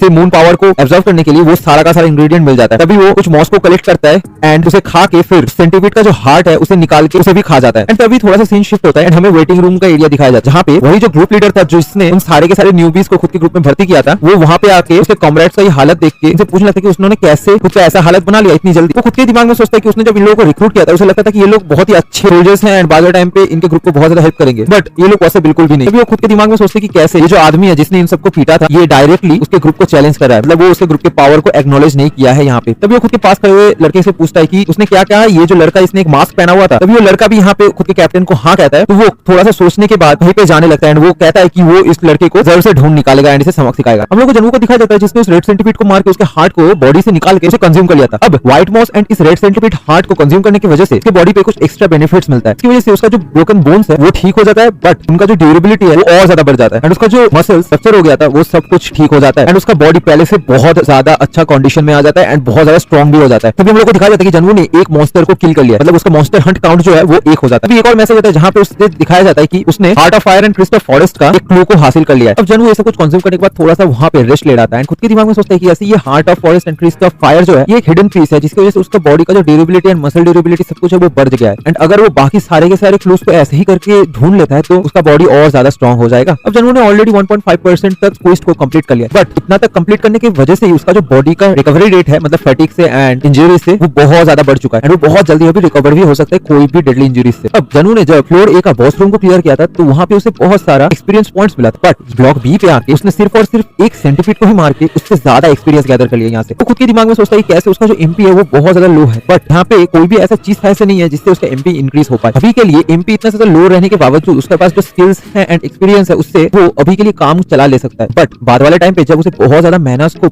यूज करके मैजिक प्रोड्यूस करने का जरूरत पड़ेगा उस टाइम पे ये सब कुछ को मास्टर करना बहुत ज्यादा हार्ड हो जाएगा बिकॉज जितना ज्यादा उसका एक्सपीरियंस गेन होगा उतना ही ज्यादा उसका एमपी का जो बार है उसे फील करना हार्ड हो जाएगा उसके लिए। एंड यहाँ पे सबसे बड़ा बात है कि जनवू का जो एसेंशन है वो अभी तक पूरी तरीके से कंप्लीट नहीं हुआ है। अब यहाँ पे जो ड्रैगन बॉडी है उस ड्रैगन बॉडी को फुल्ली कंट्रोल एंड उसके पावर को हासिल करने के लिए एंड उसके साथ साथ जो ड्रैगन क्लाइसिस है उसके पावर को यूज करने के लिए बहुत ज्यादा अमाउंट ऑफ माना की जरूरत पड़ता है। तो इसी वजह से उसे बहुत ज्यादा जरूरत पड़ने वाले बाद वाले टाइम पे एमपी का। अभी के लिए वो खुद की इस प्रॉब्लम के बारे में उतना नहीं सोचता है वो खुद की दिमाग सोचते कि अगर वो ज्यादा सोचेगा तो उसे इसका सॉल्यूशन तो मिलेगा ही नहीं बट उसका जो ये जर्नी है वो और भी ज्यादा हार्ड हो जाएगा। तभी वो खुद के एक और स्किल मतलब जो कोल्ड ब्लडेड नेचर है उसके बारे में सोचती है कि वो कितना ज्यादा यूजफुल स्किल है। कोल्ड ब्लडेड नेचर की वजह से ही वहाँ पे उसके पास इतना ज्यादा इंजरी होने के बावजूद वो बेहोश नहीं हुआ। तो अगर फ्यूचर वाले टाइम पे जनवू इस स्किल को और भी ज्यादा बढ़िया तरीके से यूटिलाइज करके यूज कर पाए तो उसके लिए ये skill one of the best skill रहेगा जिसकी वजह से बहुत ज्यादा बाद वाले टाइम पे अगर अटैक भी हुआ उसके बॉडी के ऊपर एंड उसे बहुत ज्यादा इंजरीज भी हुआ फिर भी वो यहाँ पे लो एनर्जी की वजह से फैटिक नहीं हो जाएगा, तो बेहोश नहीं होगा। एंड इस स्किल की वजह से बहुत सारे curses, mind controls and fire aspect and बहुत सारे डेडली अटैक्स को उसके बॉडी के ऊपर उतना ज्यादा इफेक्ट नहीं होता है एंड उसका इफेक्ट बहुत ज्यादा रिड्यूस भी हो जाता है। अब उसने इन सारे के सारे स्किल्स के ऊपर ऑलरेडी D+ रेटिंग हासिल कर लिया है एंड एक ट्यूटोरियल के अंदर ही D+ रेटिंग को हासिल करना एक बहुत ही बढ़िया चीज है। तभी जनवू खुद के मास्क को फिर से पहन लेता है एंड इस केव से आगे बढ़ने लगता है। इस केव के थोड़ा अंदर और घुस के उसके ऊपर कुछ बैट्स अटैक करता है। अब उसने बहुत ही आसानी से यहाँ पे काउंटलेस बैट्स को मार दिया था एंड ये बैट्स को किल करना उसके लिए बहुत ज्यादा इजी था एंड उसका जो मॉन्स्टर किल काउंट वो ऑलरेडी 147 तक पहुंच चुका है। अब ये सारे के सारे बैट्स को मारने के बाद जनवू इन सबका जो टोनेल है उसको कलेक्ट करने लगता है। अब जनवू यहाँ पे उसके बैग से एक सॉल्यूशन निकलता है जो उसने उस white moss and red centipede blood से तैयार किया था। अब ये दोनों को मिक्स करके जो पोषण तैयार होता है उसे एक लिमिटेड अमाउंट पे इस बैट टोन नील्स के ऊपर अगर डाला जाए तो यहाँ पे इन तीनों के साथ एक रिएक्शन होता है, जिसकी वजह से यहाँ पे एक पाउडर टाइप का चीज तैयार होता है। अब ये जो पाउडर टाइप चीज है इसका एट्रीब्यूट है ये बहुत ज्यादा एक्सप्लोसिव है। वो जनवू इन सारे के सारे पाउडर्स को कलेक्ट करने लगता है। अब थोड़ी दूर आगे जाने के बाद जनवू के सामने एक बहुत बड़ा एंट कॉलोनी आ जाता है। अब यहाँ पे थोड़ा सा ये एंट्स के बारे में बताया जाता है। इसका नाम है ब्लू एंट्स, जो 30 सेंटीमीटर से लेकर 1 मीटर तक बड़ा हो सकता है। ये जो एंट्स है ये खुद के क्वींस को हमेशा सराउंड करके एक बहुत ही बड़ा कॉलोनी टाइप का तैयार करता है। अब यहाँ पे इस एंट्स का सबसे बड़ा कैरेक्टरिस्टिक्स है कि यहाँ पे जो वर्कर एंट्स है ना ये खुद के कॉलोनी एंड क्वीन को बचाने के लिए खुद के जान तक को भी दे सकते हैं। एंड अगर जनवू यहाँ पे डायरेक्टली इन सारे के सारे एंट्स के ऊपर यूं ही अटैक करना स्टार्ट कर दे तो उसके ऊपर 100 ऑफ एंट्स एक साथ आके अटैक करेगा, जिसकी वजह से जनवू को ये सब चीजों को सर्वाइव करना बहुत ज्यादा मुश्किल हो सकता है। पर जनवू यहाँ पे इस एंट को मार के इस रूम को क्लियर उतने आसानी से नहीं कर सकता, बट उसे क्लियर करना पड़ेगा। इस रूम के बाद वाला जो रूम है वो है वैम्पिरिक डैगर का रूम, जो एक बहुत ही बढ़िया रेलिक है। ये जो डैगर है इसका ओनर बहुत सालों पहले यहाँ पे मारा गया था। अब ये जो डैगर है इसका जो रैंकिंग है ये बहुत ज्यादा लो डिजिट पे पड़ता है एंड ये लगभग 300 के अराउंड रैंकिंग में है। इसी वजह से ये रेलिक एक बहुत ही ज्यादा वैल्यूएबल एंड रेयर रेलिक के अंदर है, जो बहुत ज्यादा स्ट्रॉन्ग भी है। एंड जनवू को ये रेलिक बहुत ही ज्यादा हेल्प करेगा फ्यूचर वाले टाइम पे, तो ये जनवू के लिए बहुत ज्यादा परफेक्ट वेपन होने वाला। अब इन एंड से बचने के लिए जनवू के पास एक छोटा सा ट्रिक है। उसने पहले से ही बहुत ज्यादा एक्सप्लोसिव पाउडर खुद के पास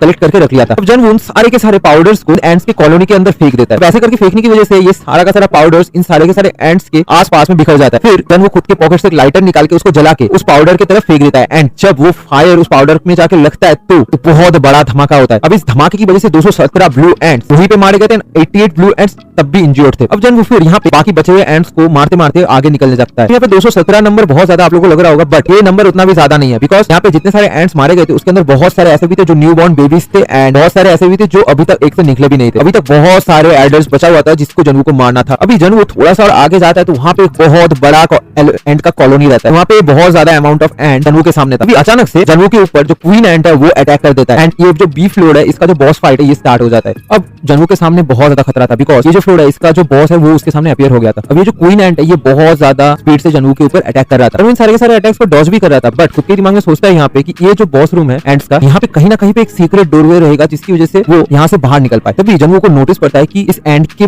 ठीक ऑपोजिट साइड पे एक डोर है एंड वो उस डोर को ढूंढ लेता है। तभी जनवू खुद के डैगर्स का एक सेट बाहर निकालता है, उन सारे के सारे डैगर्स को क्वीन के ऊपर फेंक देता है। अब क्वीन एंट पहले से बहुत ज्यादा इंजर्ड था उस धमाके की वजह से, जिसकी वजह से उसका जो पंखा एंड बाकी सारा का सारा बॉडी पार्ट था वो जल के कमजोर हो गया। इसी वजह से जनवू बहुत ही आसानी से उसको इंजर्ड करके फिर खुद के डैगर को यूज करके क्वीन एंट को मार देता है एंड उस दरवाजे को खोल के वहां से चला जाने लगता है। अब जनवू जब उस दरवाजे को खोल के उस रूम के अंदर जाता है तो उसे एक मैसेज दिखता है कि वो यहाँ पे श्राइन ऑफ वैम्पिरिक मोनार्क के अंदर घुस चुका है। अब इस रूम के अंदर घुसते ही जनवू को दिखाई देता है एक मूर्ति जो है वैम्पिरिक मोनार्क बैथोरी का स्टैचू एंड उसके हाथ में था उसका फेवरेट डैगर वैम्पिरिक डैगर। अब जनवू यहाँ पे इस डैगर को देख के बहुत ज्यादा खुश हो जाता है। ये बहुत ही ज्यादा पावरफुल वेपन था एंड एक ऐसा लास्ट पीस था जनवू के लिए जो उसका एंड जो पहले फ्रंट रनर्स हैं उनका गैप जो है उसको कमा देगा। इसकी वजह से जनवू सब के सब प्लेयर्स से और भी ज्यादा पावरफुल हो पाएगा। अभी जो डैगर इसका परफॉर्मेंस बहुत बढ़िया है। इवन उसका जो डैगर अटैक है वो एनिमीज का एचपी को एवरेजली टारगेट करता है, पर इसके बाद जो ब्लड इफेक्ट आएगा उसकी वजह से एनिमीज का जो ब्लड लॉस होगा वो बहुत ज्यादा होगा। इसीलिए ये जो वेपन है ये बिलो एवरेज यानी कि एक रेलिक टाइप का वेपन है। बट ये जो डैगर है इसका जो अल्टीमेट पावर है वो कोई प्लेयर तभी यूज कर पाएगा जब इस डैगर का लास्ट ऑप्शन इस डैगर पे आएगा। बट ये जो लास्ट ऑप्शन है ये अभी के लिए सील्ड है इस डैगर का। जब जनवू इस डैगर को उस मूर्ति के हाथ से उठाता है तब अचानक से उसका हाथ पे एक ब्लैक कलर का चीज लिपट जाता है। अब यहाँ पे एक प्रोसेस स्टार्ट होता है जहाँ पे ये डैगर खुद का जो विल्डर है उसको सिलेक्ट कर रहा है एंड अगर कोई भी प्लेयर यहाँ पे इस प्रोसेस में फेल हो जाता है तो वो उसके माइंड के साथ इस डैगर के अंदर कहीं पे खो जाएगा, जो बहुत ज्यादा डेंजरस चीज है। अब तभी जनवू के दिमाग में क्वेश्चन आता है क्या कोई वैम्पिरिक डैगर को इनिशियल डेज पे बिल्ड कर सकता है, बट उसे याद आता है कि उसके ब्रदर ने यहाँ पे बहुत ज्यादा रिसर्च करने के बाद ये पता किया था कि कैसे एक न्यूबी प्लेयर यहाँ पे वैम्पिरिक डैगर को बिल्ड करके उसका ओनर हो सकता है। अब यहाँ पे जनवू क्या करता है कि उस डैगर के हेल्प से खुद के हाथ में कट करता है। खुद के हाथ को उस डैगर से स्टैप करने के बाद उसका जो ब्लैक कलर का एनर्जी है डैगर का वो उसके हाथ में एब्जॉर्ब हो जाता है। अब ये जो वैम्पिरिक डैगर का ओनर था मतलब वैम्पायर मोनार्क, तो इतना ज्यादा ग्रीडी थी कि वो बिल्कुल भी नहीं चाहती थी कि ये डैगर कोई भी यूज करे इनके मरने के बाद। तो उन्होंने क्या किया, इस डैगर के हर एक पावर्स एंड ट्रू फॉर्म्स को सील करके उसे वहीं पे रख दिया इस वर्ल्ड पे, जिससे आज तक कोई भी यूजर्स इसको यूज नहीं कर पाया ठीक से। एंड इस स्टैप की वजह से जनवू ने इस डैगर का जो सील लगा हुआ था उस सील को अनलॉक कर दिया एंड उसके ट्रू पोटेंशियल एंड पावर को अभी जनवू यूज कर सकता है। अब यहाँ पे जनवू को इस डैगर की वजह से बहुत सारे स्किल्स भी मिलता है जिसके हेल्प से जनवू बहुत ही आसानी से अभी खुद के ओपोनेंट्स को इस डैगर की हेल्प से मार सकता है। अब यहाँ पे इस डैगर को बहुत ज्यादा ब्लड की जरूरत है जिसकी वजह से जनवू फिर से उस दरवाजे को खोल के उस एंट कॉलोनी में चला जाता है। अब उस एंट कॉलोनी में जाने के बाद वो वहाँ पे हर एक एंट्स को मारने लगता है एंड वो जो डैगर है उसने इन सारे के सारे एंट्स का जो सोल्स एंड पावर्स है वो सब कुछ एब्जॉर्ब कर रहा था। अब ऐसे ही करते करते एब्जॉर्ब करके इस डैगर का जो लेवल है वो बहुत जल्दी अप होने लगता है एंड जनवू यहाँ पे सारे के सारे एंट्स को मार देता है। अब थोड़ा सा सीन शिफ्ट होता है उन दोनों लड़के एंड लड़कियों के ऊपर। अब ये दोनों ही यहाँ पे आए थे। लड़की यहाँ पे इस केव के अंदर स्मेल देख के बहुत ज्यादा डिस्गस्टेड फील कर रहा था, बट वहाँ पे उन दोनों को नोटिस होता है कि बहुत सारे बग्स का डेड बॉडीज इधर उधर बिखरा पड़ा है। अब ये दोनों ही यहाँ पे जनवू को फॉलो करते हुए आए थे। अब वो दोनों भी खुद के दिमाग में सोचने लगती है जनवू इतनी जल्दी इतना ज्यादा स्ट्रॉन्ग कैसे हो गया कि उसने इतने सारे मॉन्स्टर्स को किल कर दिया। यहाँ पे क्या मॉन्स्टर्स वीक हो रहे हैं? बट उनको देख के तो ऐसा बिल्कुल भी नहीं लगता। अब वो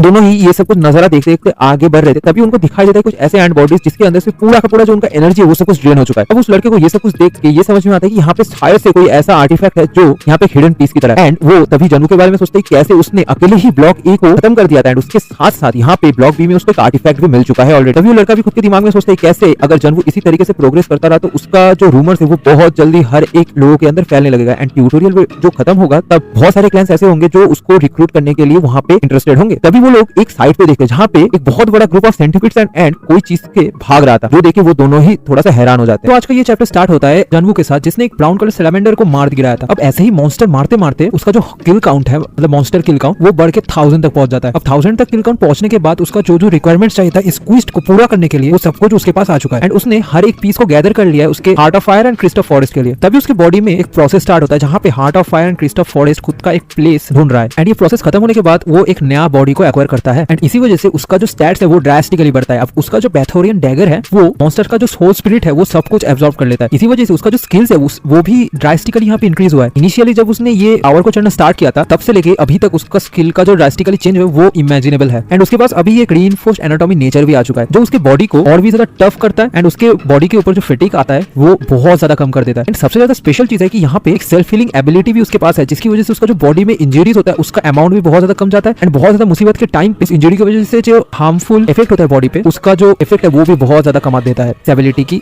वजह से। पर यहाँ पे जनवू को ये जो स्किल था ये एक और रीजन की वजह से भी चाहिए था। अब वो रीजन था उसका जो इनकम्प्लीट ड्रैगन बॉडी उसको एक इमेच्योर ड्रैगन बॉडी में कन्वर्ट करना। एंड जब उसका बॉडी स्ट्रॉन्ग हो गया तभी वो प्रोसेसिंग भी स्टार्ट हो गया। इसकी वजह से उसका जो इमेच्योर ड्रैगन बॉडी था वो अभी और भी ज्यादा स्ट्रॉन्ग होने लगा। अब यहाँ पे जनवू को एसेंडेड होने के लिए एक बहुत ही ज्यादा स्ट्रॉन्ग वेसल की जरूरत थी। एंड यहाँ पे वो जब रीइंफोर्स्ड एनाटॉमी को हासिल कर पाया तब ये जो प्रोसेस है ये सक्सेसफुली स्टार्ट हो पाया। तभी जनवू के सामने एक और मैसेज आता है जहाँ पे ये बताया जाता है कि उसका जो ट्यूटोरियल रैंक है वो इंक्रीज हो चुका है एंड वो क्या खुद के नाम को यहाँ पे रजिस्टर करना चाहता है इस रैंकिंग बोर्ड पे। तो जनवू वहाँ पे डिक्लाइन कर देता है बिकॉज रैंकिंग बोर्ड के उसका नाम अगर रजिस्टर हो भी जाए तो भी उसे उतना ज्यादा कोई फायदा नहीं मिलने वाला। तभी हमें दिखा जाता है उस रैंकिंग बोर्ड का टॉप 3 प्लेयर्स को जो लगभग 50,000 पॉइंट से भी ऊपर अचीव कर चुके हैं। एंड इन तीनों का नाम है एडोरा, पांते एंड खान। अब अभी के लिए जनवू को 2081 रैंक मिला है एंड उसका टोटल स्कोर है 5000 के अराउंड। अब ये रैंकिंग देख के जनवू खुद के दिमाग में सोचता है कि ये तो अच्छी बात है बिकॉज उसका रैंक अभी थोड़ा सा हायर अप पे चला गया है। बट जो टॉप प्लेयर्स है उनके साथ जनवू का जो रैंक का डिफरेंस है वो बहुत ज्यादा है। वो खुद भी सोचते हैं कि एडोरा, पांत एंड खान ये तीनों क्या करते हैं जिसकी वजह से इन लोगों का रैंक इतना ज्यादा है, इनका पॉइंट्स भी इतना ज्यादा है। तभी वो ये डिटरमाइन करता है कि उसे अभी खुद का जो एडवांसमेंट का पेस है वो और भी ज्यादा बढ़ाना पड़ेगा अगर वो इन तीनों को कैचअप करना चाहता है। तो तभी अचानक से उसे एक साउंड सुनाई देता है। वो सेंस करता है कि कोई शायद से उसके पीछे आ रहा है एंड ये कोई आउटसाइडर है। एंड उसने भी जब इस फ्लोर बी के अंदर आया था कोई भी प्लेयर को उसके साथ आते हुए नहीं देखा। तभी वो खुद के दिमाग में सोचता है शायद से कोई यहाँ पे उसे फॉलो करते हुए आया। एंड वो ये कंक्लूजन में पहुंचता है कि इन लोगों को उसने फ्लोर बी का टेस्टिंग रूम में पीटा था उनमें से कोई टीम मेंबर शायद से उसके ऊपर रिवेंज लेने के लिए यहाँ पे आया है उसे फॉलो करते हुए। तभी वो खुद के डैगर को रेडी कर लेता है। जब उसे महसूस होता है कि उसके सामने कोई है वो खुद के डैगर को उसके ऊपर फेंक देता है। अब यहाँ पे वही दोनों थे जिन्होंने तब डिसाइड किया था जनवू को खुद के ग्रुप में लेने का। अब यहाँ पे उस लड़की के ऊपर जनवू ने खुद का डैगर को फेंका था बट जो लड़का उसके साथ था उसने बहुत ही मुश्किल से उसके दोस्त को उस डैगर से बचा लिया। वो यहाँ पे थोड़ा सा गुस्से में जनवू को पूछता है कि उसने ऐसा क्यों किया यहाँ पे। तभी जनवू भी उससे पूछता है कि क्या वो लोग आर्क गार्डन के मेंबर्स हैं। तभी वो लड़का भी यहाँ पे कंफ्यूज होकर जनवू को पूछता है कि उसने all of a sudden arc garden का नाम क्यों लिया। अब ये रिप्लाई सुनकर जनवू भी थोड़ा सा कंफ्यूज हो जाता है। वो भी उनसे पूछे तो फिर उन्होंने यहाँ पे जनवू को फॉलो क्यों किया है। अब यहाँ पे वो लड़का गुस्से से जनवू को कहता है कि अगर उसने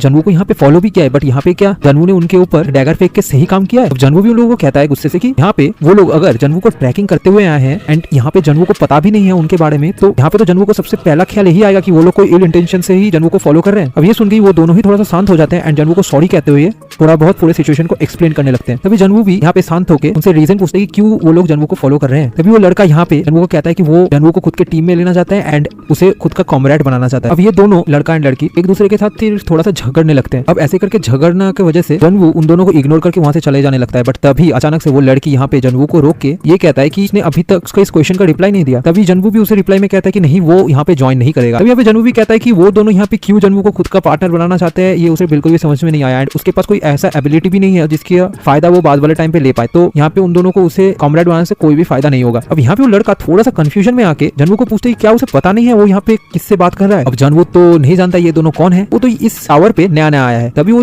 दोनों ही खुद को इंट्रोड्यूस करवाते हैं। ये जो लड़का है इसका नाम है खान एंड जो लड़की है उसका नाम है डोयली। अभी जो डोयली एंड खान ये दोनों ही बहुत ज्यादा टॉप रैंकिंग के प्लेयर्स हैं। डोयली का रैंक है 11th एंड खान का जो रैंक है वो है 3rd। तभी वो लड़की भी यहाँ पे कहने लगता है कि जब यहाँ पे ये दोनों टॉप रैंकिंग प्लेयर्स आए थे तो वो बहुत ज्यादा इंटरेस्टेड थे जनवूक से, बिकॉज उन्हें एक और कॉमरेड भी चाहिए था। एंड यहाँ पे जनवू के लिए थोड़ा सा कंफ्यूजिंग होगा बिलीव करना कि ये दोनों तो अभी के लिए फ्लोर एफ पे रहने वाले थे, तो वो दोनों यहाँ पे इतने ज्यादा लोअर फ्लोर पे क्या कर रहे हैं, बट यहाँ पे वो दोनों ही आए हैं एक नया कॉमरेड ढूंढने के लिए। तभी यहाँ पे जनवू खुद का ड्रैगन आई को यूज करता है एंड यहाँ पे उसे पता चलता है एक नया एबिलिटी के बारे में इस ड्रैगन आई। वो है जब भी कोई लिविंग बीइंग के ऊपर जनवू इस एबिलिटी को यूज करता है तो उस लिविंग बीइंग के बॉडी के अंदर कुछ ब्लैक कलर का लाइंस दिखाई देता है उसको। एंड जो भी बीइंग यहाँ पे इल इंटेंशन या फिर उस तरीके के इंटेंशन से आया है, उन सारे के सारे बीइंग्स के बॉडी में बहुत ज्यादा ब्लैक कलर का लाइंस दिखाया जाता है, बट लोगों का इंटेंशन बहुत ही अच्छा होता है या फिर कुछ इंटेंशन ही नहीं होता, उन लोगों के बॉडी पे बहुत ज्यादा लाइट लाइंस दिखाया जाता है। तो यहाँ पे इन दोनों को स्कैन करने के बाद जनवू को पता चलता है कि ये दोनों को इल इंटेंशन से जनवू के पास मिलने नहीं आया है एंड उसे पता चलता है कि ये दोनों यहाँ पे जो भी बात कर रहे हैं वो सच ही है। तो यहाँ पे जनवू खुद के दिमाग में सोचता है तो फिर क्यों इन जैसे दो प्लेयर्स इतने नीचे फ्लोर पे आए हैं, बट उन लोगों को तो अभी ब्लॉक ई को क्लियर करना चाहिए एंड उसके साथ साथ कार्मा पॉइंट्स को कलेक्ट करना चाहिए। तभी जो लड़की है वो यहाँ पे जनवू को सबसे पहले क्वेश्चन पूछता है कि क्या जनवू यहाँ पे कोई भी क्लैन या फिर टीम के साथ एफिलिएटेड है। जनवू तो इसके रिप्लाई में ना कहता। अब वो लड़की जनवू का ये रिप्लाई सुनकर थोड़ा सा खुश हो जाता है, बिकॉज उसे ब्लॉक ई का एक स्पेशल क्विज को कंप्लीट करने के लिए जनवू जैसा प्लेयर का ही जरूरत है एंड वहां से एक आर्टिफैक्ट भी उनको मिलेगा अगर वो ये क्विज को कंप्लीट करते हैं तो। बट यहाँ पे प्रॉब्लम ही एक है,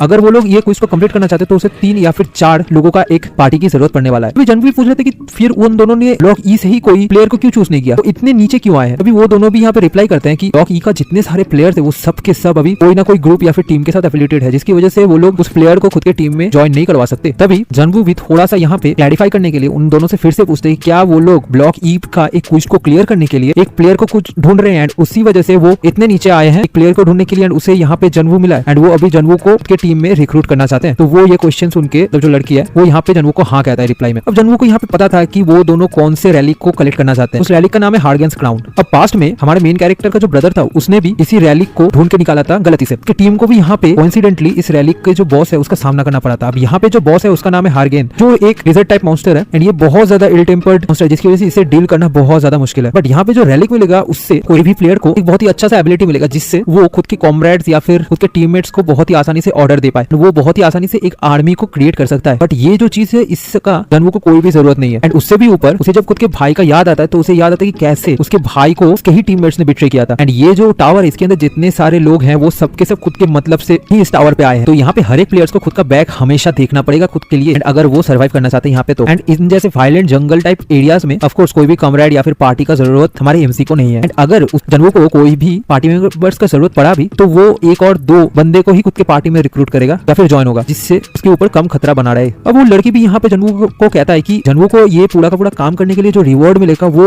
जनवू के लिए बहुत ज्यादा फायदेमंद होगा एंड वो बिल्कुल भी डिसअपॉइंट नहीं होगा। एंड यहाँ पे तभी वो जनवू से पूछ रहे थे कि वो इस बारे में क्या सोचता है एंड यहाँ पे जितने सारे टर्म्स एंड कंडीशंस रखा गया है वो जनवू के लिए बहुत फायदेमंद है। इवन दो जनवू इस हिडन पीस के लिए उतना ज्यादा एक्साइटेड नहीं है, बट एक हिडन पीस तो अल्टीमेटली हिडन पीस ही होता है जो फ्यूचर में जनवू को बहुत ज्यादा हेल्प कर सकता है उसके गोल को अचीव करने के लिए। एंड अगर जनवू क्वेस्ट को करता भी है तो यहाँ पे जनवू को कोई भी लॉस नहीं होगा, उससे भी बढ़कर जनवू को यहाँ पे थोड़ा बहुत एक्सपीरियंस भी गैदर होगा एंड ये दोनों तो ऑलरेडी रिवॉर्ड देने ही वाले हैं। अब यहाँ पे जनवू ये सब कुछ सुन के उन दोनों को रिप्लाई कर देता है कि उनका ये जो आइडिया ये बहुत ही अच्छा है, बट जनवू को यहाँ पे एक और कंडीशंस ऐड करना है। तभी वो कहता है कि यहाँ पे उन दोनों को जो आर्टिफैक्ट चाहिए था उससे जनवू को कोई भी मतलब नहीं है, बट उस आर्टिफैक्ट के अलावा अगर वहाँ पे कोई भी लूट आता है तो वो लूट पूरा का पूरा जनवू खुद लेगा। अब ये सुन के वो दोनों ही थोड़ा सा पहले डिस्कस कर लेते हैं एंड फिर जनवू को रिप्लाई देते हैं अच्छा ठीक है उसका ये जो कंडीशन है ये भी वो लोग मान लेंगे, बट उस सारे के सारे लूट्स को लेने के लिए सबसे पहले जनवू को खुद का वर्थ जो है वो प्रूफ करना पड़ेगा। तभी वो दोनों ही यहाँ पे मतलब जो लड़का है एंड जनवू दोनों ही हैंडशेक करते हैं। अब जनवू को यहाँ पे खुद को इंट्रोड्यूस करने के लिए एक नया नेम का जरूरत है, वो खुद के रियल नाम को तो यूज यहाँ पे नहीं कर सकते, इसी वजह से वो खुद को उनके सामने केन नाम से इंट्रोड्यूस करते हैं। अब हमें बहुत सारे मैसेज पॉपअप होता हुआ दिख रहा है। यहाँ पे दिखाया जाता है कि कैसे सारे मैसेज में लिखा हुआ है कि कोई प्लेयर इस टावर का ब्लॉक सी को एज ए सोलो प्लेयर के हिसाब से क्लियर किया है, फिर उसने ब्लॉक डी को क्लियर कर लिया, ऐसे करते करते वो ब्लॉक ई तक पहुंच गया। अब यहाँ पे तभी हमें पता चलता है कि ये जो प्लेयर है ये है हमारा जनवू, जो बहुत ही आसानी से इन तीनों ब्लॉक्स को क्लियर कर लेता है। ब्लॉक डी के एंडिंग में उसे एक बहुत ही स्मार्ट गॉब्लिन एनिमीज के साथ लड़ाई करना पड़ा था। अब यहाँ पे वो एज ए सोलो प्लेयर के हिसाब से इन सारे के सारे ब्लॉक्स को क्लियर किया, इसीलिए उसे बहुत सारे एडिशनल कर्मा पॉइंट्स भी मिलता है। अब ब्लॉक डी का वो लास्ट जो गॉब्लिन है उसे मारने के बाद वो ब्लॉक डी को भी कंप्लीट कर लेता है। अब खान भी जब जनवू का इतना स्पीड में प्रोग्रेस देखता है तो वो भी बहुत ज्यादा हैरान हो जाता है। वो भी खुद के दिमाग में सोचता है कि उसने क्या यहाँ पे नोटिस किया, सॉरी विटनेस किया। जब जनवू ब्लॉक बी में था तब उसका स्ट्रेंथ बहुत ही ज्यादा कम था, बट जितना ज्यादा जल्दी वो इन सारे के सारे ब्लॉक्स को क्लियर कर रहा है उतना ही जल्दी उसका जो स्ट्रेंथ है बाकी सारे के सारे पॉइंट्स बढ़ रहा है एंड वो अभी बहुत ज्यादा स्ट्रॉन्ग हो चुका है। क्या इतनी जल्दी रैपिड इंप्रूवमेंट किसी ह्यूमन बीइंग के लिए पॉसिबल भी है। तभी जन वो ब्लॉक डी को क्लियर करने के बाद उसका दरवाजे को खोलता है। उसे खोलने के बाद वो एक ग्रास फील्ड टाइप का एरिया पे आता है जो है ब्लॉक ई। अब ये एक ओपन स्पेस एरिया है। यहाँ पे आते ही खान को बहुत ज्यादा तकलीफ होता है बिकॉज ऑफ कोर्स यहाँ पे वो बहुत दिनों के बाद रोशनी को फील कर रहा है, बट उसे एक रिलीफ भी होता है कि वो उतने ज्यादा अंधेरे जगहों से अभी आ चुका है एक ओपन फील्ड पे। बट डोयली के लिए वो जो इनसाइड वाला प्लेस था वही बढ़िया था बिकॉज वहाँ पे वो बहुत ही आराम से सो सकता था। अब यहाँ पे हम लोग को समझाया जाता है कि कैसे ये जो ट्यूटोरियल है, ये ट्यूटोरियल दो पार्ट पे डिवाइड है। एक है इनसाइड वाला पार्ट एंड दूसरा है आउटसाइड पार्ट। अब ये जो इनसाइड पार्ट है ये ब्लॉक ए से लेके ब्लॉक डी तक है एंड इस इनसाइड पार्ट पे एरिया बहुत ज्यादा छोटा रहता है एंड वहाँ पे मॉन्स्टर्स रहता है जहाँ पे प्लेयर्स खुद का जो एजिलिटी एंड बाकी सारे के सारे स्किल्स है उसको इंप्रूव करते हैं। एंड ये जो आउटसाइड वाला पार्ट है उसमें प्लेयर्स आके खुद के जो इनसाइड पार्ट पे एक्सपीरियंस गेन किए थे उन सबको यूज करके इन पार्ट को क्लियर करते हैं। अब ब्लॉक ई में आने के बाद जनवू को एक मैसेज आता है जहाँ पे उसे एक ट्रेल को क्लियर करने के बारे में बताया जाता है। उसके हाथ में एक टोकन टाइप का आता है। अब जनवू को इस ब्लॉक को अगर क्लियर करना है तो ऐसे ही और 98 टोकन्स को उसे कलेक्ट करना पड़ेगा। मतलब उसके पास टोटल 99 टोकन्स रहना चाहिए इस फ्लोर से फ्लोर एफ में जाने के लिए। अब इस चीज को देख के ही खान को बहुत ज्यादा गुस्सा आता है बिकॉज इन सारे के सारे टोकन्स को हासिल करने के लिए बहुत सारे प्लेयर्स यहाँ पे दूसरे प्लेयर्स को जान से भी मार सकते हैं, इवन उससे चोरी भी कर सकते हैं। ये बहुत ज्यादा नाइंसाफी है। अब इन सारे टोकन्स को हासिल करने के बाद कोई भी प्लेयर्स यहाँ पे जो मिस्टीरियस मर्चेंट्स हैं उनसे ट्रेड भी कर सकते हैं इन टोकन्स के बदले। तो यहाँ पे नॉर्मली और 90 टोकन्स को कोई अगर प्लेयर हासिल करना चाहे तो उसके लिए बहुत ज्यादा टफ होगा, बट वो अगर किसी से चोरी कर ले या फिर उसे मार के उनके टोकन्स को ले ले तो बहुत इजीली वो इस फ्लोर को क्लियर कर पाएगा। एंड इसीलिए ऑब्वियसली वो लोग इजी ऑप्शन ही चूज करेंगे। इवन जनवू का जो छोटा भाई था उसको भी इन सारे के सारे टोकन्स को कलेक्ट करने में बहुत ज्यादा मुश्किल का सामना करना पड़ा था। अब जनवू भी खुद के दिमाग में सोचता है कि कैसे खान को इन सारे के सारे टोकन्स के ऊपर कोई भी इंटरेस्ट नहीं है। शायद से खान ने पहले से ही बहुत सारे टोकन्स को खुद के लिए कलेक्ट करके रख लिया है एंड शायद से ये भी हो सकता है खान ने 99 टोकन्स को ही ऑलरेडी कलेक्ट कर लिया है। तभी जनवू खान को कहता है कि उसने ऑलरेडी खुद का जो ब्लॉक ई का टोकन है वो मिल चुका है, तो अभी उनको आगे बढ़ना चाहिए एंड ब्लॉक ई का जो हिडन पीस है उसको ढूंढना चाहिए। एंड उसके बाद ये काम खत्म हो जाने के बाद जनवू खुद के लिए भी कुछ टोकन्स को ढूंढना स्टार्ट करेगा। तभी खान भी उसको रिप्लाई करते हैं कि हाँ चलो ये सब कुछ स्टार्ट करते हैं, बट ये जो प्लेस है ये थोड़ा सा दूरी पे है तो वहां तक पहुंचने में उनको टाइम लगने वाला है। अब ये जो ब्लॉक ई है ये एक बहुत ही बड़ा एरिया है एंड अगर हम लोग ब्लॉक ए से लेकर डी तक सारे के सारे ब्लॉक्स को कंबाइन करके उनको भी बढ़ा के बोले ना तो उनसे भी बड़ा ये ब्लॉक ही है। यहाँ पे ये ब्लॉक इतना ज्यादा बड़ा है कि कुछ कुछ एरियाज एक दूसरे के साथ बहुत ज्यादा अलग है एंड बहुत सारे यहाँ पे बायोम्स भी तैयार हुआ है जिसकी वजह से यहाँ पे एक अलग टाइप का टोपोलॉजी तैयार हुआ है। इसका जो ईस्टर्न पार्ट है वहाँ पे जो एरिया वो पूरी तरीके से ब्लैक रॉक से घिरा हुआ है एंड बड़े बड़े माउंटेन्स वहाँ पे एक वॉल की तरह काम करता है। जो वेस्टर्न साइड है वहाँ पे एक पीसफुल रिवर फ्लो करता है एरिया के बीचों बीच से जो